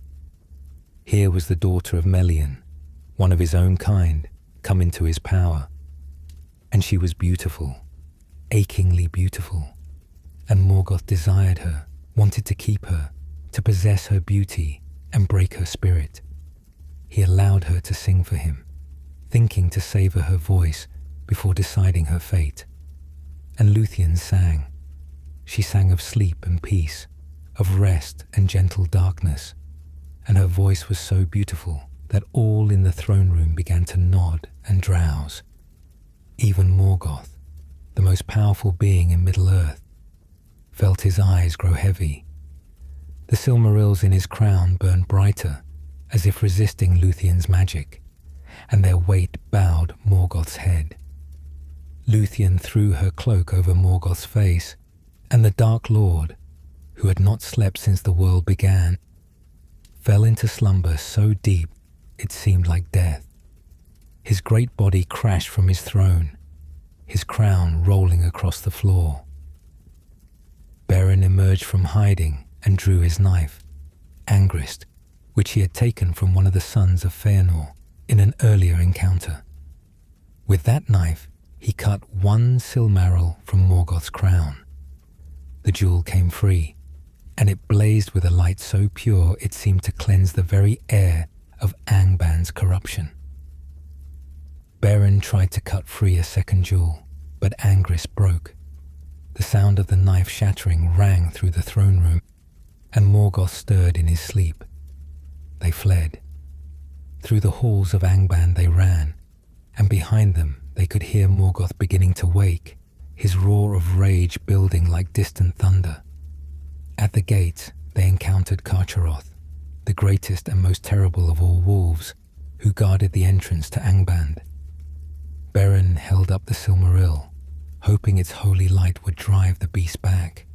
Instead, Carcharoth lunged forward and bit off Beren's hand, Silmaril and all. The jewel burned the wolf from inside, and Carcharoth went mad with pain, fleeing into the wilderness. Beren collapsed, dying from the wolf's venomous bite, and all seemed lost. But Thorondor, the king of eagles, who had long watched Angband for any opportunity to strike at Morgoth, came with his followers and bore Beren and Luthien away on mighty wings.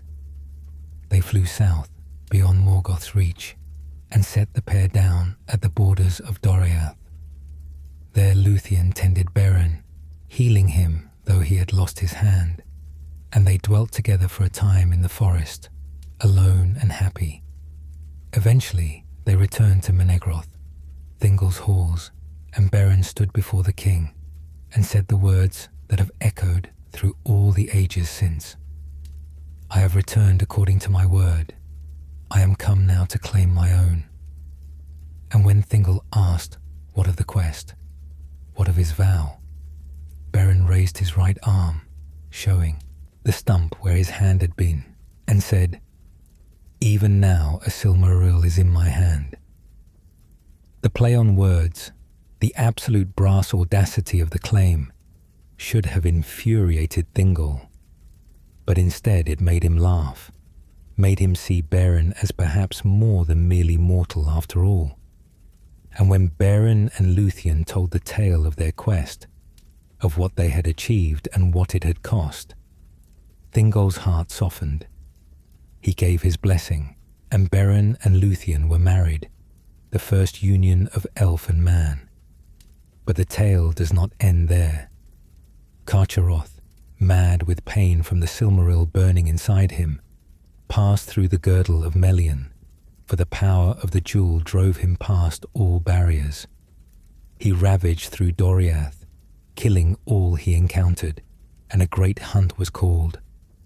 Thingol, Beren, and others rode out to slay the wolf. They found Carcharoth beside a river, and the beast attacked. Huan the Hound leaped to Thingol's defense and fought Carcharoth, and both died in that final combat. But as Huan fell, Beren threw himself between the wolf and Thingol, taking a wound that was mortal. As he lay dying, they cut open Carcharoth's belly and found the Silmaril, recovered at last, still held in Beren's severed hand. Beren took the jewel in his living hand and gave it to Thingol. "Now the quest is achieved," he said, "and my doom is full wrought."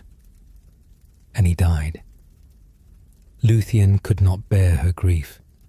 She lay down and died also, her spirit fleeing to the halls of Mandos, where the dead go to await whatever comes next. And there, in those halls, she did something no one had ever done. She sang for Mandos himself, the Vala who judges the dead, and her song was of such beauty and sorrow that Mandos wept. Mandos, who had never been moved by anything, wept at Luthien's song. He gave her a choice. She could remain in Valinor, dwelling in peace among the elves who had gone west, living in joy forever. Or she could return to life as a mortal, to live again with Beren, to grow old and die as men do, to pass beyond the circles of the world, to whatever fate awaits mortals. She would have a second life with Beren, but it would end in final death for both of them. Luthien chose mortality. She chose Beren, and together they returned to Middle-earth, living on the green isle of Tol Galen in the middle of the river, apart from the wars and troubles of the world. There they dwelt until the end of their days, and where they were finally laid to rest, no tale tells. Only that they loved each other beyond the power of death to part them, and that their choice, to be mortal together rather than immortal apart, was the beginning of a line that would shape all of history that followed. For from their union came Dior, who married Nimloth and had a daughter named Elwing, and Elwing would marry Erendil the Mariner, and from them would come Elrond and Elros, the half-elven. Through Elros would come all the kings of Númenor.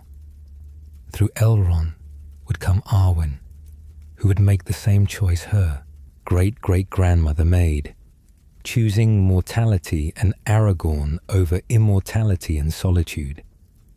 The tale of Beren and Luthien is the story of love stronger than death, of courage that achieves the impossible, of the first joining of elf and man. It is tragedy, yes, for they died and passed beyond the world, but it is also triumph, for they loved and were together, and their love changed the very laws that governed life and death in Middle-earth. Of all the tales of sorrow from the elder days, this one at least has joy woven through its grief, and light that endures even in shadow. In the same great battle that saw Barahir and his men become outlaws, another lord of the Edain fought with even greater valor. His name was Húrin, and he was accounted the greatest warrior of mortal men. Tall and strong, fearless in battle, loyal beyond question, Húrin led his people in the wars against Morgoth with a courage that made even the elves marvel. When the great fortress of Gondolin was discovered to be nearby during the battle, Húrin and his brother Huor held a rearguard action that let the warriors of Gondolin retreat without pursuit, saving that hidden city from discovery. But Húrin was captured, brought before Morgoth, tortured, commanded to reveal Gondolin's location. Húrin refused. He defied Morgoth to his face, mocked him, called him a coward who would never break the spirit of men, no matter how many armies he raised. And Morgoth, who feared very little in all of Middle-earth, saw in Húrin something that troubled him. Not Húrin himself, but what Húrin represented, the stubborn, defiant courage of humanity. So Morgoth cursed Húrin. He cursed Húrin's entire family. He bound Húrin to a chair atop Thangorodrim and forced him to watch as the curse worked its evil on his children. Húrin would see everything that befell his family, unable to help, unable to even look away, forced to watch as the ones he loved most were destroyed. Húrin's son Túrin was 8 years old when his father was captured. He remained in Dor-lómin with his mother Morwen for a time, but Morgoth's Easterlings soon overran the region, and Morwen, fearing for her son's life, sent him away. Túrin journeyed to Doriath, where King Thingol, remembering Húrin's friendship and valor, took the boy in and raised him as his own son. Túrin grew to manhood in Menegroth, learning the arts of war and wisdom from the elves. He was tall and dark-haired, proud and quick to anger, but also capable of great loyalty and love. He became close friends with Beleg Strongbow, one of the greatest of Doriath's warriors. But Túrin's pride was his weakness.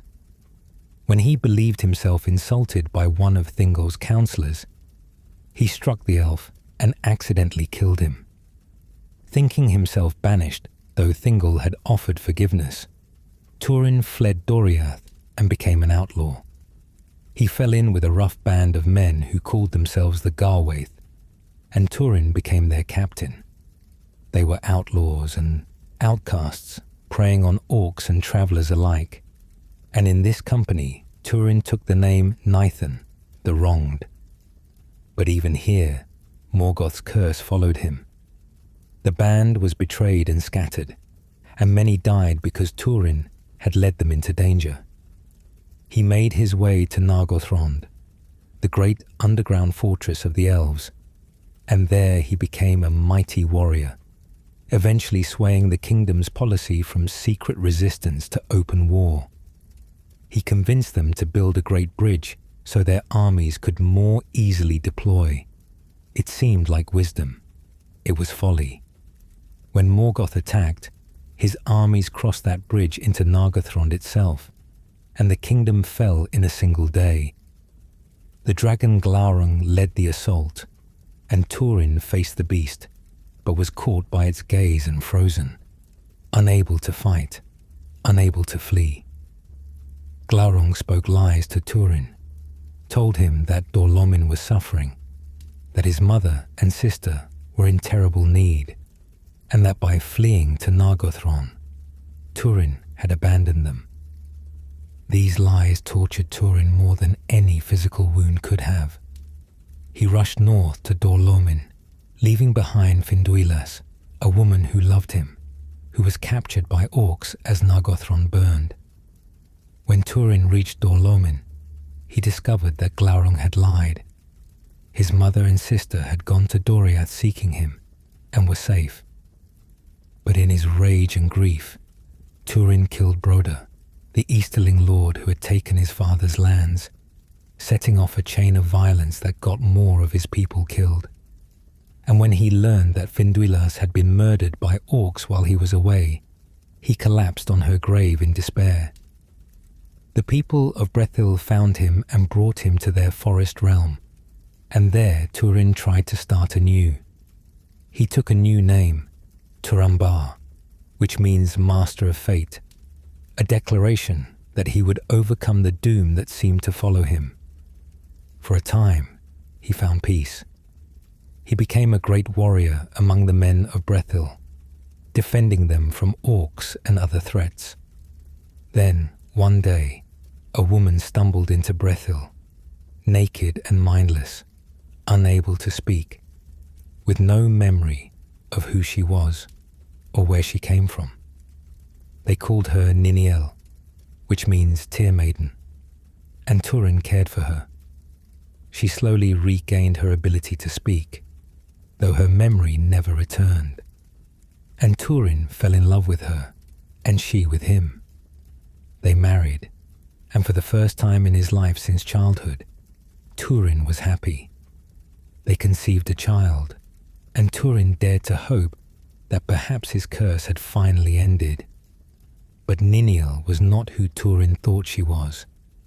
She was Nienor, his sister, whom he had never known, for she had been born after he left Dorlomin for Doriath.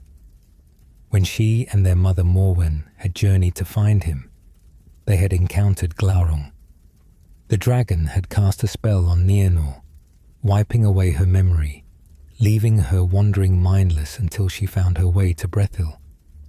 The dragon had done this deliberately, knowing she would eventually encounter her brother, knowing what would happen if brother and sister, neither knowing the other, fell in love. Glaurung came at last to Brethil, ravaging the forest, and Turin went to face it. He found the dragon at a ravine and climbed down beneath it, driving his black sword Gurthang up through the dragon's belly. Glaurung died, but before its death, the dragon spoke to Turin, revealing the truth. Niniel was Nienor. The woman he loved, who carried his child, was his sister. Turin collapsed, struck senseless by the revelation. Nienor came searching for him, found him lying as if dead, and hearing the dragon's last words, remembered everything. Remembered her mother, remembered her childhood, remembered the journey to Doriath, and realized the horror of what had happened. She fled to the ravine and threw herself in, drowning herself in the river below. When Turin woke, he learned from a witness what had happened.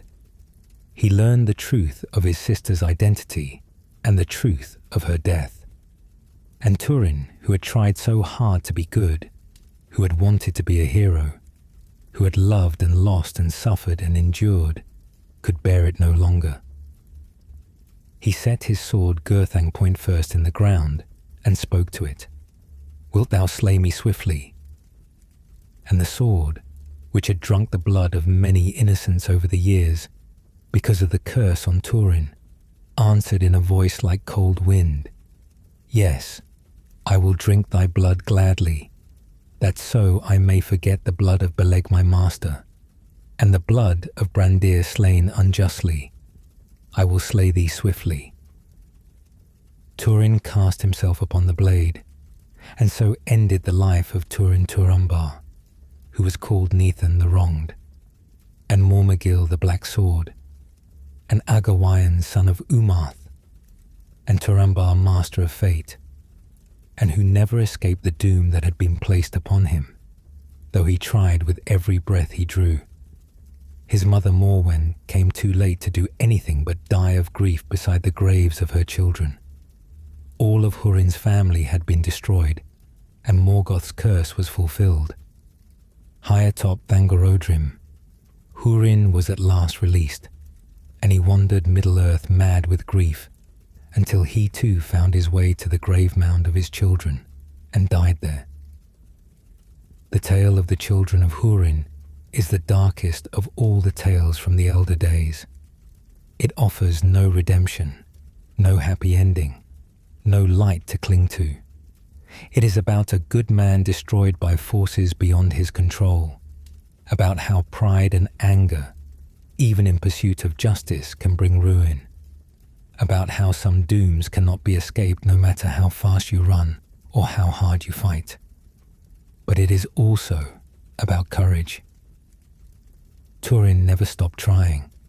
He never gave up, never stopped fighting for what he thought was right, even when everything he touched turned to ash. He loved deeply, fought bravely, tried desperately to protect those he cared about.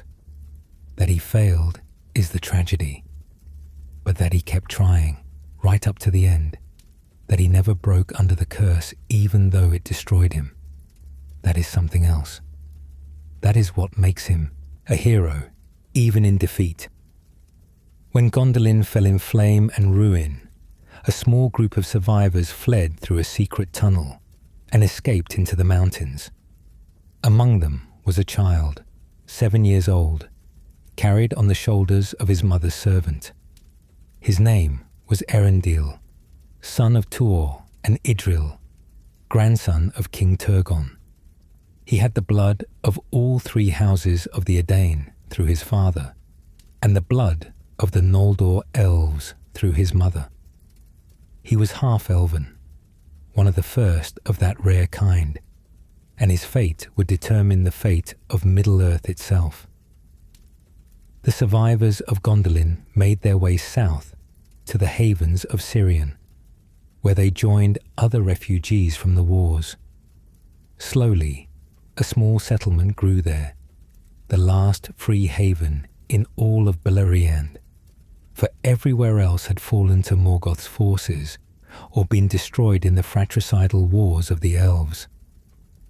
Erendil grew to manhood at the havens, and he married Elwing, daughter of Dior, granddaughter of Beren and Luthien.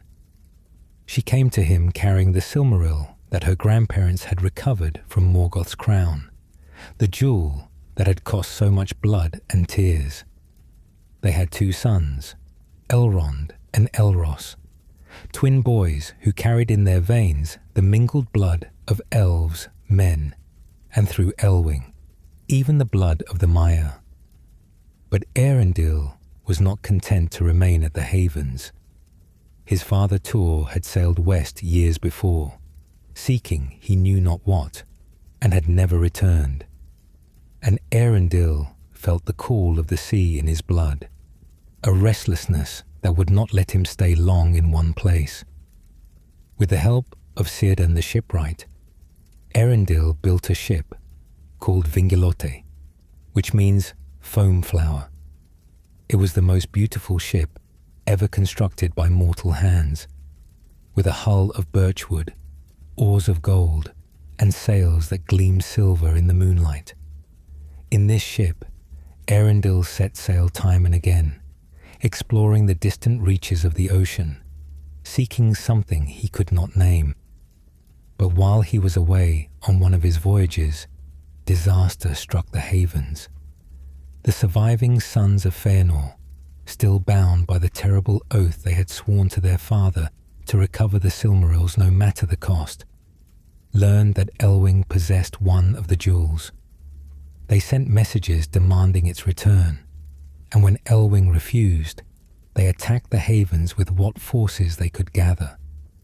The assault was brutal and swift. Most of the people at the Havens were killed, including many who had survived the fall of Gondolin and Doriath, refugees who had thought themselves finally safe. Elrond and Elros, Eärendil's young sons, were taken by the attackers, and Elwing, rather than let the Silmaril be captured, threw herself from a cliff into the sea with the jewel bound to her breast. But Ulmo, the Lord of Waters, took pity on her. He transformed her into a great white bird, and she flew across the ocean seeking her husband. When Eärendil saw her coming, flying toward his ship beneath the moon, he thought at first she was a star fallen from the sky. She collapsed on the deck of his ship, exhausted and barely alive, and when morning came, Eärendil found his wife restored to her natural form, the Silmaril still gleaming on her breast. She told him of the disaster at the Havens. She told him that their sons lived, taken by Maedhros and Maglor, the last of the sons of Fëanor, who despite their terrible deeds had treated the boys with a gentleness that suggested they regretted all they had done. And together, Eärendil and Elwing made a decision. They would not return to Middle-earth, for there was nothing left to return to. Instead, they would attempt what Eärendil had been seeking all along without fully realizing it. They would find the way to Valinor and beg the Valar for aid. This was the task that had defeated even Eärendil's many previous voyages. The Valar had hidden their land after the rebellion of the Noldor, surrounding it with enchantments and shadows, making it impossible to find by any mortal means. But now Eärendil had the Silmaril, and the Silmaril contained light from the two trees of Valinor, light that was holy, light that could pierce any darkness. With the jewel bound to his brow, Eärendil set course into the west. The Silmaril's light guided them through the enchanted isles, through the shadowy seas, through every barrier and ward the Valar had placed. And at last, after sailing further than any mortal had sailed since the world began, Eärendil saw the shores of Aman rising from the sea.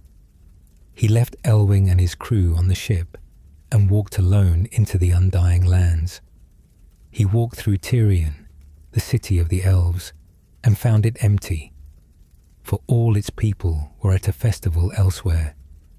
He walked through Valinor's meadows and forests, seeing wonders beyond description, but finding no one to speak to. And he began to despair, thinking perhaps he had come all this way only to find the Valar would not hear him. But then a voice called to him, and he turned to see Eärnwë, herald of Manwë, king of the Valar. And Eärnwë told him to come before the powers and make his case. So Eärendil stood before the Valar in their ring of doom, and he spoke on behalf of both elves and men. He begged pardon for the Noldor, who had rebelled long ago, but who had suffered terribly for that rebellion. He begged pity for men who had fought bravely against an enemy far beyond their power to defeat. And he begged aid, for if the Valar did not intervene, Morgoth would conquer all of Middle-earth and corrupt every living thing.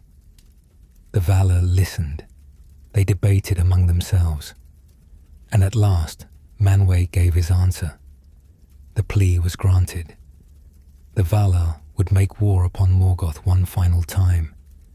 They would end his reign of terror, cast him down, and liberate Middle-earth from his shadow. But there was a price for Erendil's success. Because he had set foot in Armon, the Undying Lands, and because the law was that mortals could not dwell there, Erendil and Elwing could never return to Middle-earth. They could never see their sons again, never walk the lands they had known, never be Puss and be part of the world they had saved. And because they were half-elven, the Valar gave them a choice.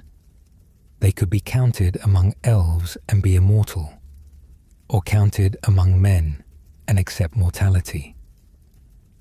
Elwing chose the kindred of the Eldar for the sake of Luthien, her grandmother, who had given up immortality for love. And Erendil, though his heart was more with men, chose the same, for he would not be parted from Elwing. Their sons, when they grew old enough to choose, would be given the same option. Elros would choose mortality and become the first king of Númenor.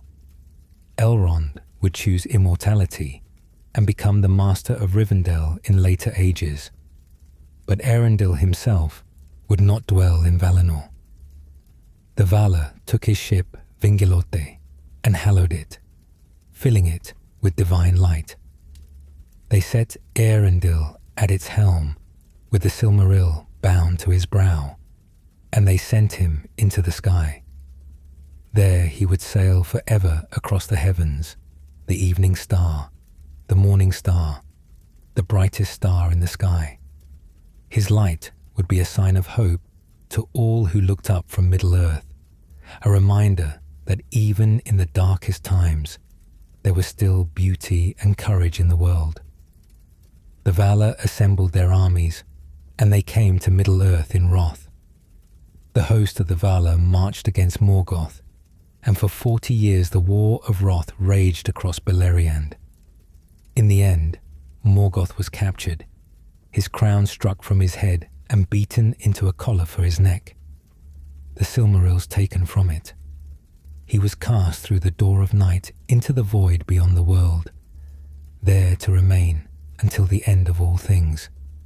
His fortress of Angband was destroyed, its foundations torn up, and the land itself could not bear the devastation. Beleriand sank beneath the waves, the war of wrath having achieved victory at the cost of an entire continent. And in the sky, Erendil fought his own battle. With Thorondor and the Eagles, he faced Ancalagon the Black, mightiest of all dragons, and in a battle that lasted days, Erendil at last slew the Great Worm. Ancalagon's body fell upon Thangorodrim, the 3 great mountains that had stood over Angband, and the impact of his fall shattered those peaks, helping to trigger the cataclysm that would drown Beleriand. When the war ended, Erendil did not return to Earth. He sailed still across the sky, and he does so even now. In the Third Age, thousands of years later, a hobbit named Frodo Baggins would call upon his name in a moment of desperate need, and the light of Erendil's star, preserved in a file given by Galadriel, would drive back the darkness of Shelob's lair. The mariner who saved Middle-earth in the First Age continued to offer hope to those who needed it most, his light enduring when all else failed. The tale of Erendil is one of sacrifice. He achieved his goal, saved Middle-earth from Morgoth, but lost his home, his sons' childhoods, his chance to walk the lands he, loved. He sails forever between earth and heaven, neither fully in one place nor the other, the guardian who can never rest, the father who can never return to his children. It is a lonely fate, and yet it is also glorious, for his sacrifice bought freedom for millions, and his light gives hope to all who see it. These three tales, the great tales of the First Age, are connected by more than just their setting and time. They are bound together by themes that resonate through all of Middle-earth's history. Love that defies the boundaries between peoples and even between life and death. Doom that seems inevitable yet is struggled against with every breath. Sacrifice that costs everything yet achieves miracles. Beren and Luthien show us that love can overcome even death if it is strong enough, pure enough, willing to pay any price. Turin shows us that even the noblest heart can be broken by forces beyond its control. That tragedy is real, and sometimes there is no escape from fate. Eärendil shows us that one person's courage can change the course of history, that sacrifice is sometimes necessary, that hope endures even when those who kindled it can never know its warmth. These tales were told and retold through all the ages that followed, becoming legends, then myths, then half-remembered stories whispered around campfires. By the time of the Third Age, when hobbits walked the Shire and Sauron was rising again in Mordor, most people had forgotten the elder days or believed them to be fairy tales. But the descendants of these heroes walk still in Middle-earth. Elrond, son of Eärendil, ruled in Rivendell and offered counsel to the free peoples. Aragorn, descendant of Elros through the long line of Númenórean kings, wandered as a ranger protecting the lands that no longer remembered his ancestors. Arwen, Elrond's daughter, carried the blood of Luthien in her veins and would make the same choice her many times great-grandmother made, choosing mortality and love over immortality and solitude. The great tales teach us what it means to be mortal in an immortal world, what it means to love when that love will bring pain, what it means to hope when hope seems foolish. They teach us that courage is not the absence of fear, but the choice to act despite fear.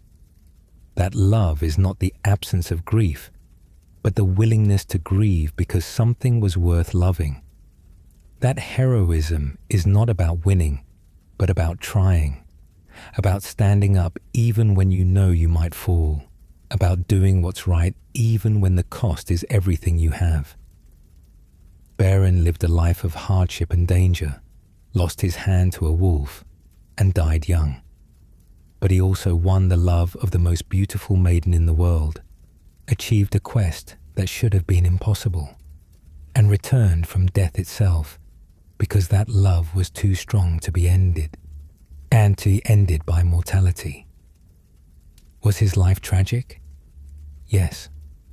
Was it also glorious? Absolutely. Turin never escaped his doom. Everything he touched turned to ash. Everyone he loved died or was destroyed. His life was an unbroken chain of sorrows leading to a death by his own hand. But he never stopped fighting. He never surrendered to despair. Not truly. Not until the very end when he learned the final, unbearable truth. He tried to be good, tried to protect people, tried to be a hero, and the fact that he failed does not negate the attempt. Eärendil saved the world but lost his home and his sons and his chance at a normal life. He sails forever alone between earth and sky, a light in the darkness, but never able to come down from his eternal voyage. Is that tragic? Perhaps. But it is also triumph. For every time someone looks up at the evening star and feels hope stirring in their heart, Eärendil's sacrifice proves worthwhile. These tales matter because they tell us truths about existence that transcend Middle-earth. They tell us about the human condition, about the choices we face when circumstances push us to our limits. They tell us that love is worth the grief it brings, that fighting for what's right is worth doing even if you lose, that sacrifice can be meaningful even when it's painful. The elder days ended in fire and flood, and most of what was beautiful in them was lost. But the tales endured, the songs endured, the memory endured, and through that memory, through the telling and retelling of these stories, something of that lost age's glory was preserved. Tolkien himself said that these were the tales that mattered most to him, the stories at the heart of his entire legendarium. The Hobbit and The Lord of the Rings, famous as they are in some ways footnotes to these greater tales, echoes of the elder days playing out again in a diminished world. When Aragorn sang of Beren and Luthien at Weathertop, when Elrond spoke of the fall of Gondolin, when Gandalf referenced the wars against Morgoth, they were calling back to these foundational narratives, reminding both the characters and readers that the world had been shaped by these ancient dramas. When the faithful Númenóreans came to Middle-earth, when Elendil and his sons stepped ashore in the north and south after escaping the destruction of their homeland, they brought with them more than just their lives. They carried seeds from the White Tree, which would eventually grow in Gondor's courts. They brought books and maps and weapons, preserving knowledge that would otherwise have been lost. They brought their language, which would evolve into the common speech that would be spoken across Middle-earth in later ages. And they brought with them the determination to build new kingdoms that would remember and honor what Númenor had been at its best. In the north, Elendil himself founded the kingdom of Arnor. It was a broad realm, stretching from the Blue Mountains in the west to the Misty Mountains in the east, from the Ice Bay in the north down to the southern reaches of Eriador. Its capital was Anúminas, a city built on the shores of Lake Evendim, and from there, Elendil ruled as High King of the Dunedain, the men of the West. Arnor prospered in its early days. The land was good, the people were strong, and the memory of Númenor was fresh enough that the Númenórean culture and traditions were carefully maintained. The kingdom built roads and bridges, established towns and villages, and welcomed those men of Middle-earth who wished to live under their rule. For the first 1,000 years of the Third Age, Arnor seemed like it would endure forever, a northern mirror to Gondor's southern might. But kingdoms, like all living things, eventually weaken and fade. Arnor's decline began not with conquest or disaster, but with division. In the year 861 of the Third Age, the 10th king of Arnor died, and his kingdom was split among his 3 sons. What had been one realm became 3: Arthedain, Cardolan, and Rhudaur. The division was meant to be peaceful, each son ruling his portion in friendship with his brothers, but such plans rarely survive beyond a single generation. Jealousy and ambition eroded the friendship between the 3 kingdoms. Rhudaur, the smallest and poorest of the 3, became increasingly hostile. When the line of Isildur failed there, it was taken over by men who had no loyalty to the old traditions. These hillmen, as they were called, were easily corrupted by the enemy. In the north, a dark kingdom called Angmar arose, ruled by the Witch King, who was secretly one of the 9 ring wraiths. Rhudaur allied with Angmar, and together they made war upon the other northern kingdoms. For 600 years, this war ground on. Cardolan was overrun and destroyed. Its capital of Tirn Gorthad, the Barrow Downs, becoming a haunted place where evil spirits dwelt.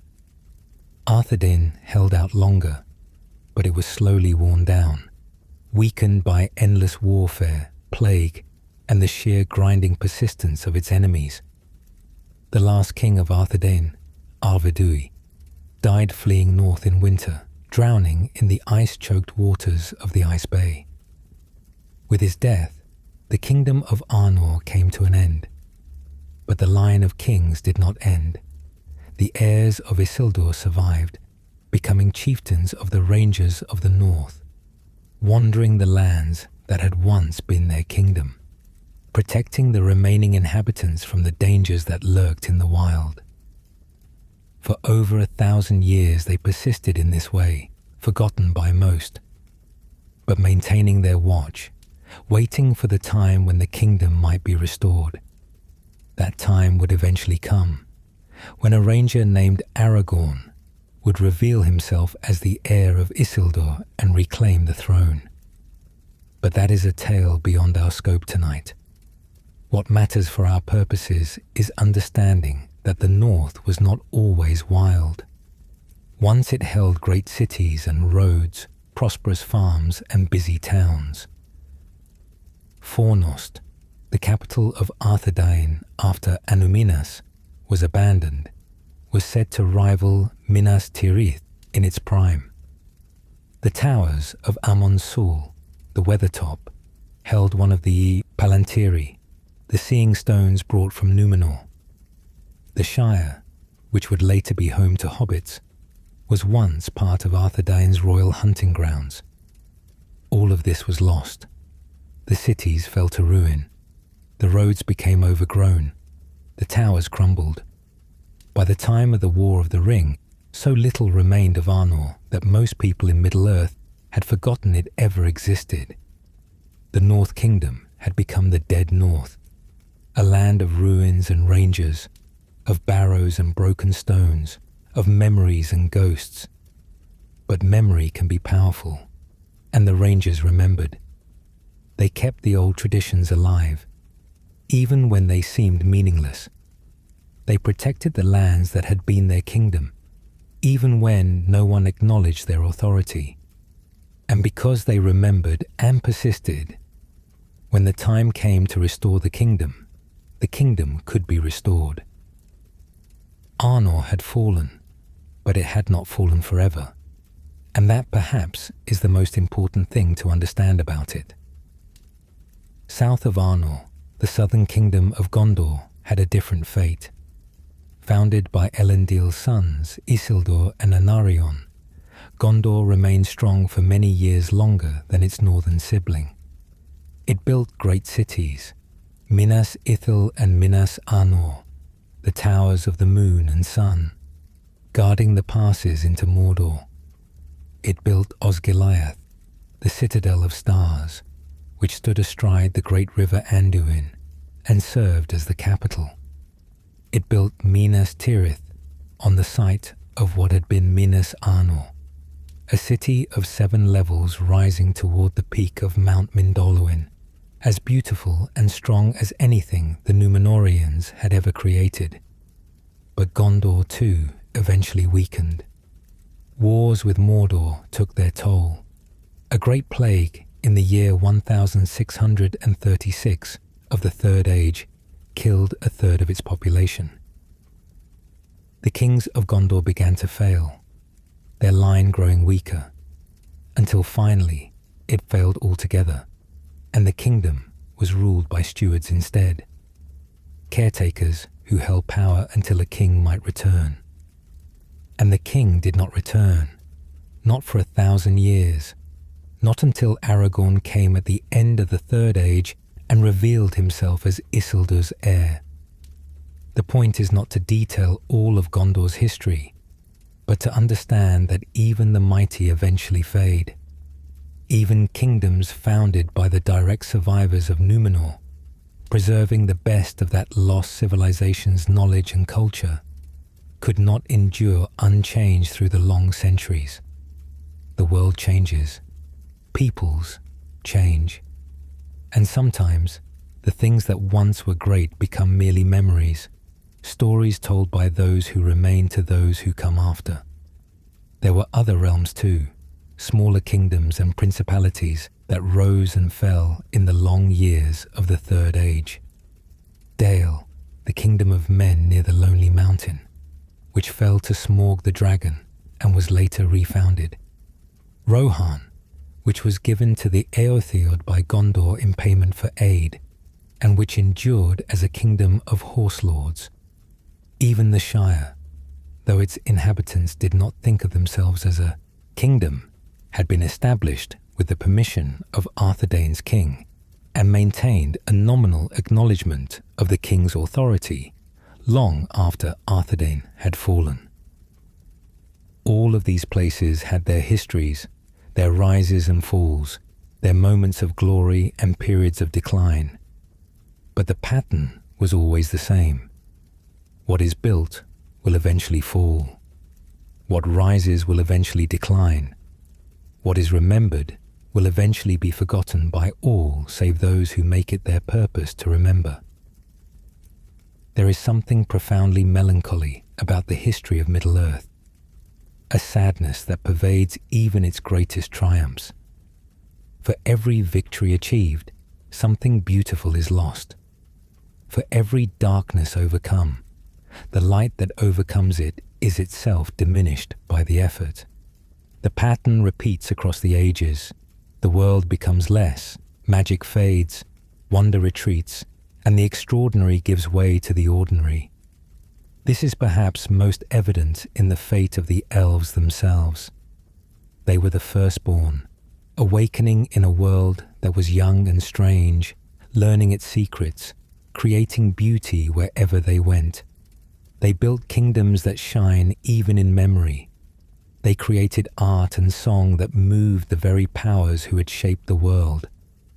They were, in some fundamental way, more than mortal races could ever hope to be. But they were also fading. From the moment the sun rose, the elves began their long, slow passage out of Middle-earth. Some sailed into the west immediately, seeking the undying lands. Others remained, bound by oaths or love, or simply a desire to see what would become of the world they had known so long. But even those who remained could feel it, the slow dimming of their spirits, the growing weariness of souls that had lived too long in a world that was increasingly not made for them. By the Third Age, most of the great elven kingdoms had already fallen or faded. Gondolin was drowned, Doriath was destroyed, Eregion was laid waste. What remained were smaller enclaves, refuges where the elves could dwell in relative peace, but not in the glory they had once known. Rivendell, hidden in a valley, where Elrond maintained a house of law and healing. Lothlorien, protected by the power of Galadriel's ring, a forest outside of time where the years passed differently than elsewhere. The Grey Havens, where Círdan the shipwright built vessels to carry his people into the west, never to return. These remaining elven realms preserved something precious, but they also recognized that preservation was not the same as thriving. They were holding actions, delaying the inevitable. Galadriel says as much when she speaks with Frodo in Lothlorien, admitting that her realm too will fade when her ring loses its power, that the time of the elves is ending whether they wish it or not. This passing was not unique to the elves. The dwarves too were fading, though less obviously. Their kingdoms stood strong, but they were having fewer children, their numbers slowly declining.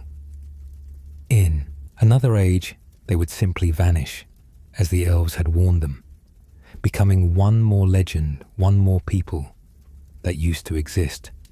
Giants and dragons, already rare by the Third Age, would disappear entirely.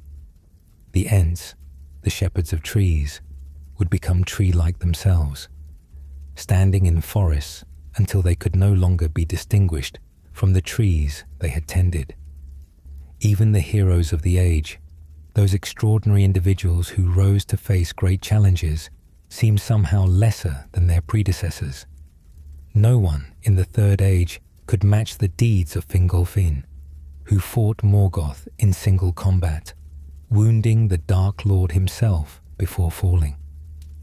No one could match Luthien, who sang Morgoth to sleep and stole a Silmaril from his crown. No one could match Beren, who despite being merely a mortal man, completed a quest that should have been impossible. The heroes of the Third Age were brave and strong, yes, but they were not legends walking, not the way their predecessors had been. This diminishment was not a flaw, but a feature of how Middle-earth's history was structured. It was deliberately moving toward an age of men, toward a time when the extraordinary would become ordinary, when magic would fade into myth, when the world would become our world, the world we recognize, with no elves or dragons or wizards, just people trying to make their way in a world that is sometimes beautiful and sometimes terrible, and always, always changing. This means that every tale of Middle-earth carries with it a sense of loss. Gondolin fell and could never be rebuilt. Beleriand drowned and could never be recovered. Númenor sank and its people were scattered. Arnor fragmented and its cities crumbled. Even in victory, there is defeat. Even in triumph, there is mourning for what had to be sacrificed to achieve that triumph. But there is something beautiful in this pattern too, something worthwhile. For it reminds us that nothing lasts forever, that all things pass in time, but that this does not make them less valuable.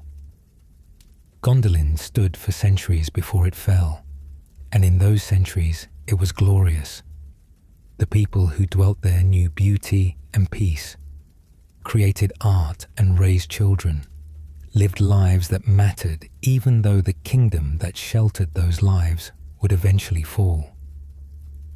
Númenor was magnificent while it lasted, and the fact that it was destroyed does not negate the 3,000 years of wonder that preceded its destruction.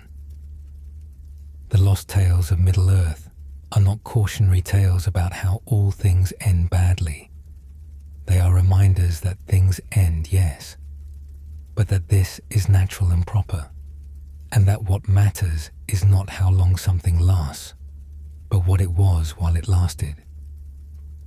The First Age ended in catastrophe, but it was also an age of incredible courage and beauty. The Second Age ended with the drowning of Númenor, but it was also 3,000 years of prosperity and learning.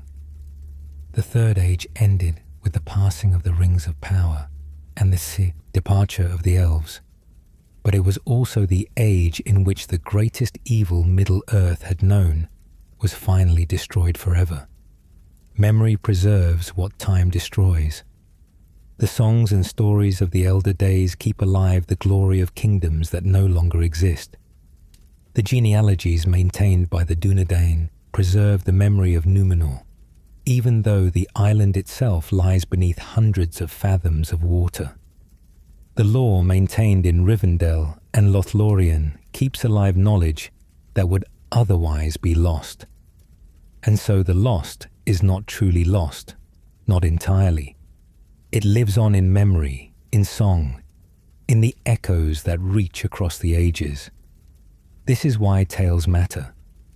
This is why we gather by the fireside to speak of things that happened thousands of years ago in lands that no longer exist. Because by remembering, we keep them alive in some small way. We acknowledge that they mattered, that the people who lived and died in those lands and times were real, that their struggles and triumphs and sorrows were meaningful even though they are long past. The First Age ended 5,000 years before the War of the Ring. The people of that age are gone, save for a very few who were present at both times. The kingdoms they built are rubble beneath the sea. The world they knew has been utterly transformed. but the stories remain. And as long as the stories remain, as long as someone remembers to tell them, the lost is not entirely lost. Gandalf says in one of his wisest moments that even the very wise cannot see all ends. We cannot know what the ultimate fate of Middle-earth will be, whether it will endure or fall, whether it will transform into something new or fade into silence. We can only know what has been, and we can carry that knowledge forward, preserving it against the darkness, hoping that future generations will find value in understanding what came before. So tonight, as we near the end of our gathering, think about what we have discussed. The hidden valley where a white city stood for centuries before falling in fire. The drowned lands where kingdoms rose and fell, now lying beneath the waves. The dwarven halls delved deep into mountains, now standing empty in the dark. The star-shaped island that was a gift to mortals, now vanished as if it never was. The northern kingdom that fragmented and fell, its line of kings becoming wandering rangers. All of these things were real within the world of Middle-earth. All of them mattered to the people who experienced them, and all of them are lost, save in memory. But memory is not nothing. Memory is how we honor the past and learn from it.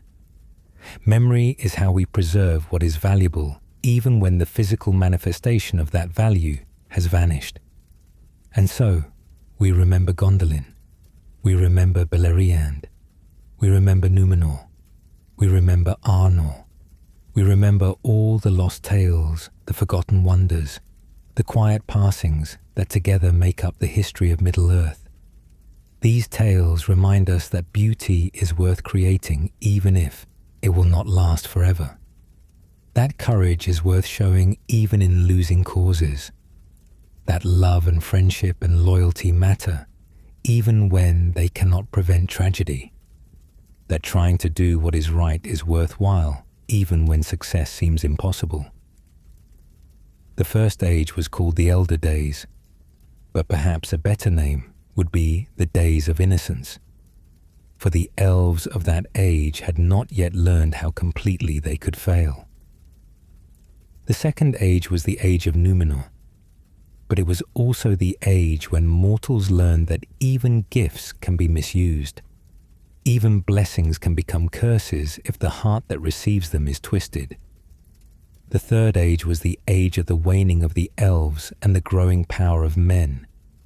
The age when the extraordinary slowly gave way to the ordinary, when magic faded and the world became more like our world.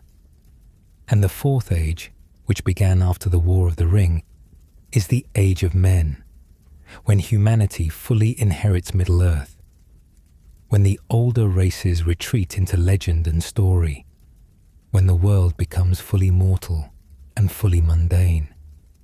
But even in that age, the stories of what came before matter. They shape how people understand their world. They provide context for the present by explaining the past. They offer hope that even when all seems lost, even when the darkness seems overwhelming, courage and perseverance can still achieve victory. Conclusion. And so our tales are told. 3 stories, 3 fates, 3 different kinds of heroism and tragedy intertwined. We have walked with Beren through 4 years of lonely survival and watched him stumble into a moonlit glade to see something that stopped his heart.